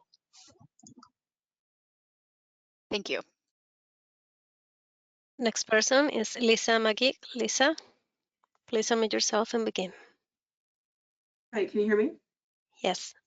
Okay, great, thanks. I wanted to make a comment as it related to when I finished off with my question, that staff needs to present the adjusted carbon intensity model and table with the credit price. This is critical as it does have an impact on the credit values as well as potential private investments. And then I wanted to comment on the medium heavy duty FCI proposal. I think I appreciate you really listening to the comments from parties in December 2021 meeting, and also to address the fact that this should not include light duty vehicles. The large battery packs already need specific focus, as they really have less flex time available to accommodate these applications, whereas light duty could theoretically charge one time a week. We need to learn more about the medium heavy duty needs and focus on this sector before mixing these stations with light duty vehicles. Tolerance and maintenance requirements should be included. Currently, out in the light duty stations, you find the assets are unavailable for extended periods of times. I don't know if that directly relates to the incentives related to the program that supports revenue over time, but there doesn't seem to be a sense of urgency to fix the equipment when there are issues. Going on to the battery business consideration that you had brought up previously, you should include some type of battery storage to align with these medium heavy duty stations. The size could be on a case-by-case basis, but my first thought is to support something similar to what Electrify America has done, between 150 and 350 kilowatt chargers. The 5 years should be the minimum for the battery storage consideration. It could be longer with the battery storage. And lastly, you should probably evaluate them based on its location, its ability and willingness to share the hub with other small fleets, create an incentive to share these with these fleets instead of a light duty vehicle, including the open hours, the ingress, the egress, the parking for the medium heavy duty science vehicles. Thank you. Thank you. A lot there, so hopefully I can cover a few of them. On the modeling and the credit price, agreed. Today's discussion was intended to start the conversation about, how we should be modeling, how aggressive we can be in the short run, how we should look at longer term targets for the program. We know we need to do more. We know we need to do it faster. We know there's things going on in the market that allow us to go faster, and there's mandates that require us to go faster and for us to look out farther into the future. And so really we were taking some high level discussions today, but certainly as we get more into the scenario development and modeling specifics, we're going to share the outputs and price impacts as part of a more formal process. So that's to come probably later this year. On battery storage, yes, we know that as the ZEVs are coming online even more, there's going to be a lot of need for the grid to keep pace. And so we are open to hearing from folks about what battery storage could look like and some specific proposals, including would that be included in the CapEx? What is the timing? So would look forward to those types of proposals, but open to considering battery storage at the refueling sites. And I think that I'm not sure if anyone else wants to jump in, but we do have some requirements on uptime for the stations in order to get crediting. So happy to get your feedback on the specifics as well. Thank you. Next person is Michael Bocadoro. Michael, please unmute yourself and begin. Thank you. Michael Bocadoro with West Coast Advisors, and wasn't planning to comment today, but felt compelled after a little bit of the discussion previously. Very much appreciate the comments by staff, reiterating CARB's previous review in response to not just one, but two petitions by anti-dairy groups to exclude dairy and other livestock biomethane from the LCFS program. CARB's responses were comprehensive, pointing out the clear flaws in these petitions. Despite that, it's very concerning to us to hear the continued derogatory and highly rhetorical comments by Leadership Council and other anti-dairy groups today. It's very troubling to California's dairy farm families. These are not industrial dairies. These are not factory dairies. They are family owned and operated across California's Central Valley. And it's really troubling when they're criticized for doing exactly what the state and legislature have asked them to do, which is to reduce methane in their operations. It's equally troubling when the clear benefits of these projects are not being recognized by the folks that claim to represent these disadvantaged communities. First of all, without the LCFS, participation by California dairy livestock operations in California would not be achieved in terms of building projects to reduce methane. As a result, the state's methane reduction targets and its overall climate targets cannot and will not be met. That is a simple and well-documented fact. These projects also provide substantial air quality benefits, particularly in disadvantaged communities. These benefits have been well documented by CARB and other state agencies and are reviewed annually as part of the comprehensive climate investment report prepared by the state of California. Dairy water quality issues are also actively being addressed by the State Water Resources Control Board. And the anti-dairy groups that have come in today should be well aware of that, since they have been deeply involved and engaged in that process. And finally, as it relates to dairy consolidation, it has occurred every year for the past 5 decades and will undoubtedly and unfortunately probably continue.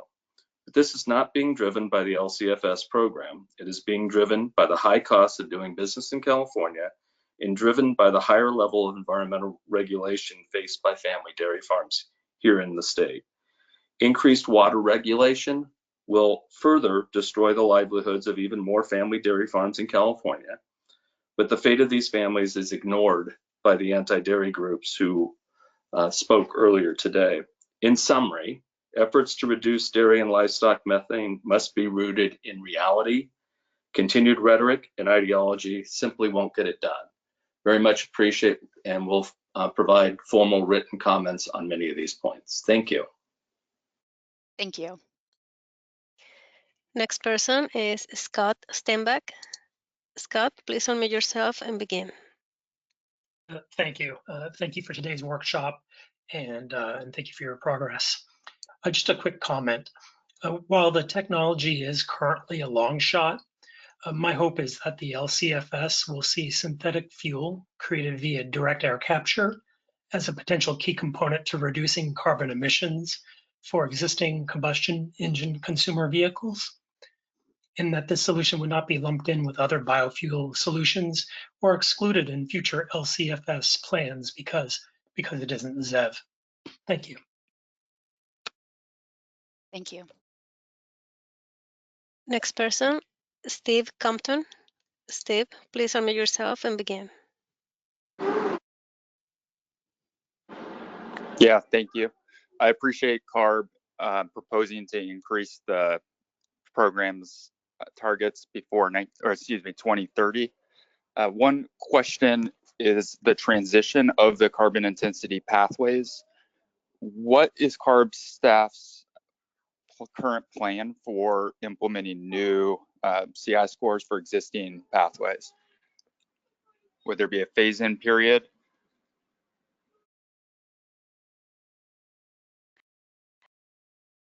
So we haven't discussed updating the pathways yet, and if we do, we would also discuss how that would happen.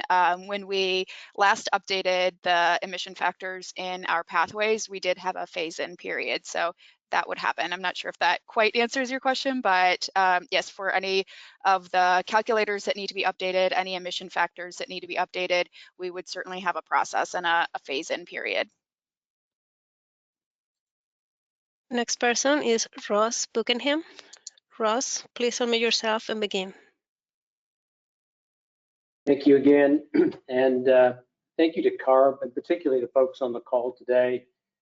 As mentioned by a previous caller, CARB has truly been a trailblazer in demonstrating how one of the largest economies in the world can transition to low carbon fuels, and providing a demonstration of that nationally, providing national leadership and also international leadership. I'm concerned about what I'm seeing is perhaps you could define it as maybe a freeloader effect, where the state of California cannot support a global renewable fuels, a global low carbon fuel program and receive fuels from all over the world. At some point that model breaks, and I'm wondering if California or if CARB could consider, and whether the interstate commerce clauses would support some sort of reciprocity where if Louisiana or Texas or even Indonesia want to send low carbon fuel by train or boat into California to get the higher prices that California consumers are willing to pay, if those nations or states would have to reciprocate in some way with some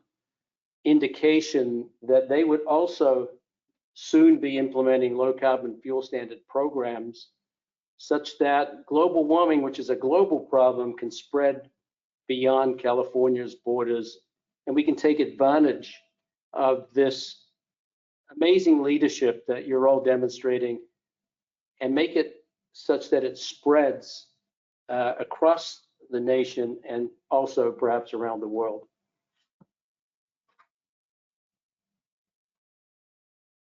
Yeah, thank you. I think that the intent is to be a leader in demonstrating climate policies, and that has been what we're seeing for California's program, as other jurisdictions are contemplating and implementing and even updating their clean fuels programs.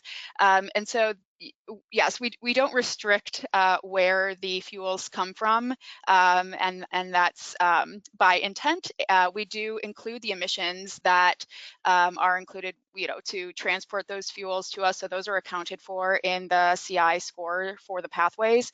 And as there's more opportunities and more demand for the low carbon fuels across the globe, we will see kind of that movement, I think, of fuels and increased volume and capacity for low carbon fuels, which is the intent of the program. California alone can't solve the climate change problem, but we can try to demonstrate the types of solutions that are feasible. And I think that the low carbon fuel standard has been one of those, and other jurisdictions are certainly taking note. So thank you.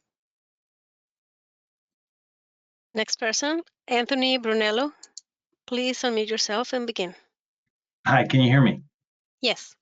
Thank you. This is Tony Brunello with California Strategies, representing several LCFS clients. Appreciate the workshop today, very helpful, and support the increase of the carbon intensity targets. I just had a brief question. I know in the past, in regulations, we've looked closely at potentially increasing the floor of the LCFS price. I just wanted to see if you could help me sort of recap of whether you guys will be looking at that in this next round of changes. That's it. Thank you. Yes, so it's not something that we have considered to date. Where we are trying to send the signal for investment is to set the targets at the right spot to incentivize investment. And so that's why we're having this workshop today. That's why we're going to be updating our targets. It's why we want to be setting long-term strong signals for the program so that we can provide that market certainty, provide that incentive signal, and do so for the long term, where we know we need a long-term action in addition to quick action for lowering our emissions in the transportation fuel realm. So I think that that's where our focus has been to date, and why we want to understand where we can increase the stringency and by how much, and send the signal through that approach. Next person is Khalid Rustam. We can try again. Please unmute yourself and begin.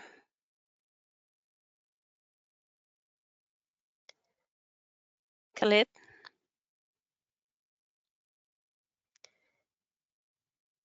Khalid, if you can submit written comments, I'm not sure if you can hear us, but please feel free to submit written comments to the docket or to email us and we can follow up with you. Thank you. Thank you, Jordan. Next person is Adam Sung. Please unmute yourself and begin. Hi, my question is, how does CARB justify creating credits from sustainable aviation fuel in California while not also generating deficits from fossil jet fuel consumed in California?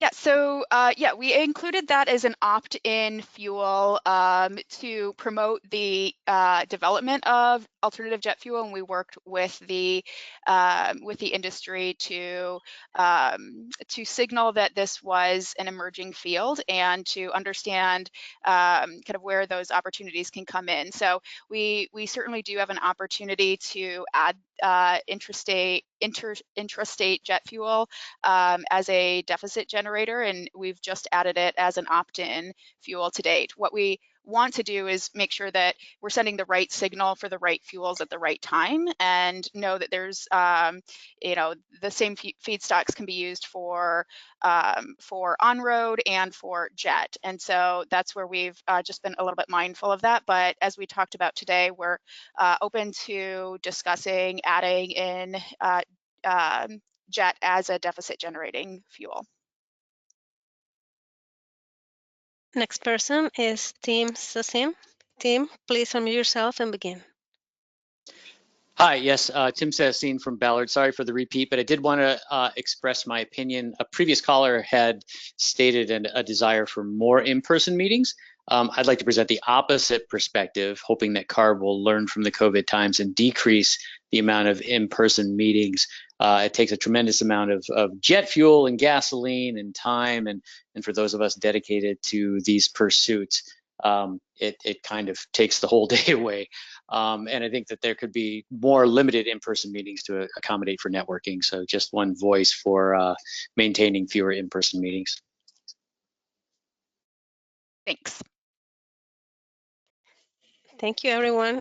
So this concludes the list of people with their hands raised. I pass it to Cheryl. Great, thanks everyone. What good timing. We're at 12:30, so really appreciate everyone's participation. I think we had almost 700 folks join at the peak today. So also really looking forward to the feedback in written form.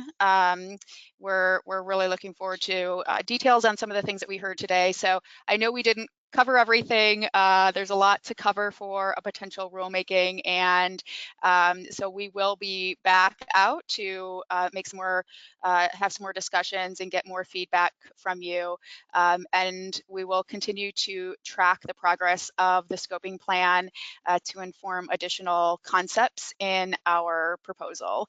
So as we look forward, we're going to continue to work on some of the technical details and review the input that you provide through this process. And with that, I think we might have an end to today's workshop. So thanks everyone. Visit the docket for providing written feedback, and thanks all for participation.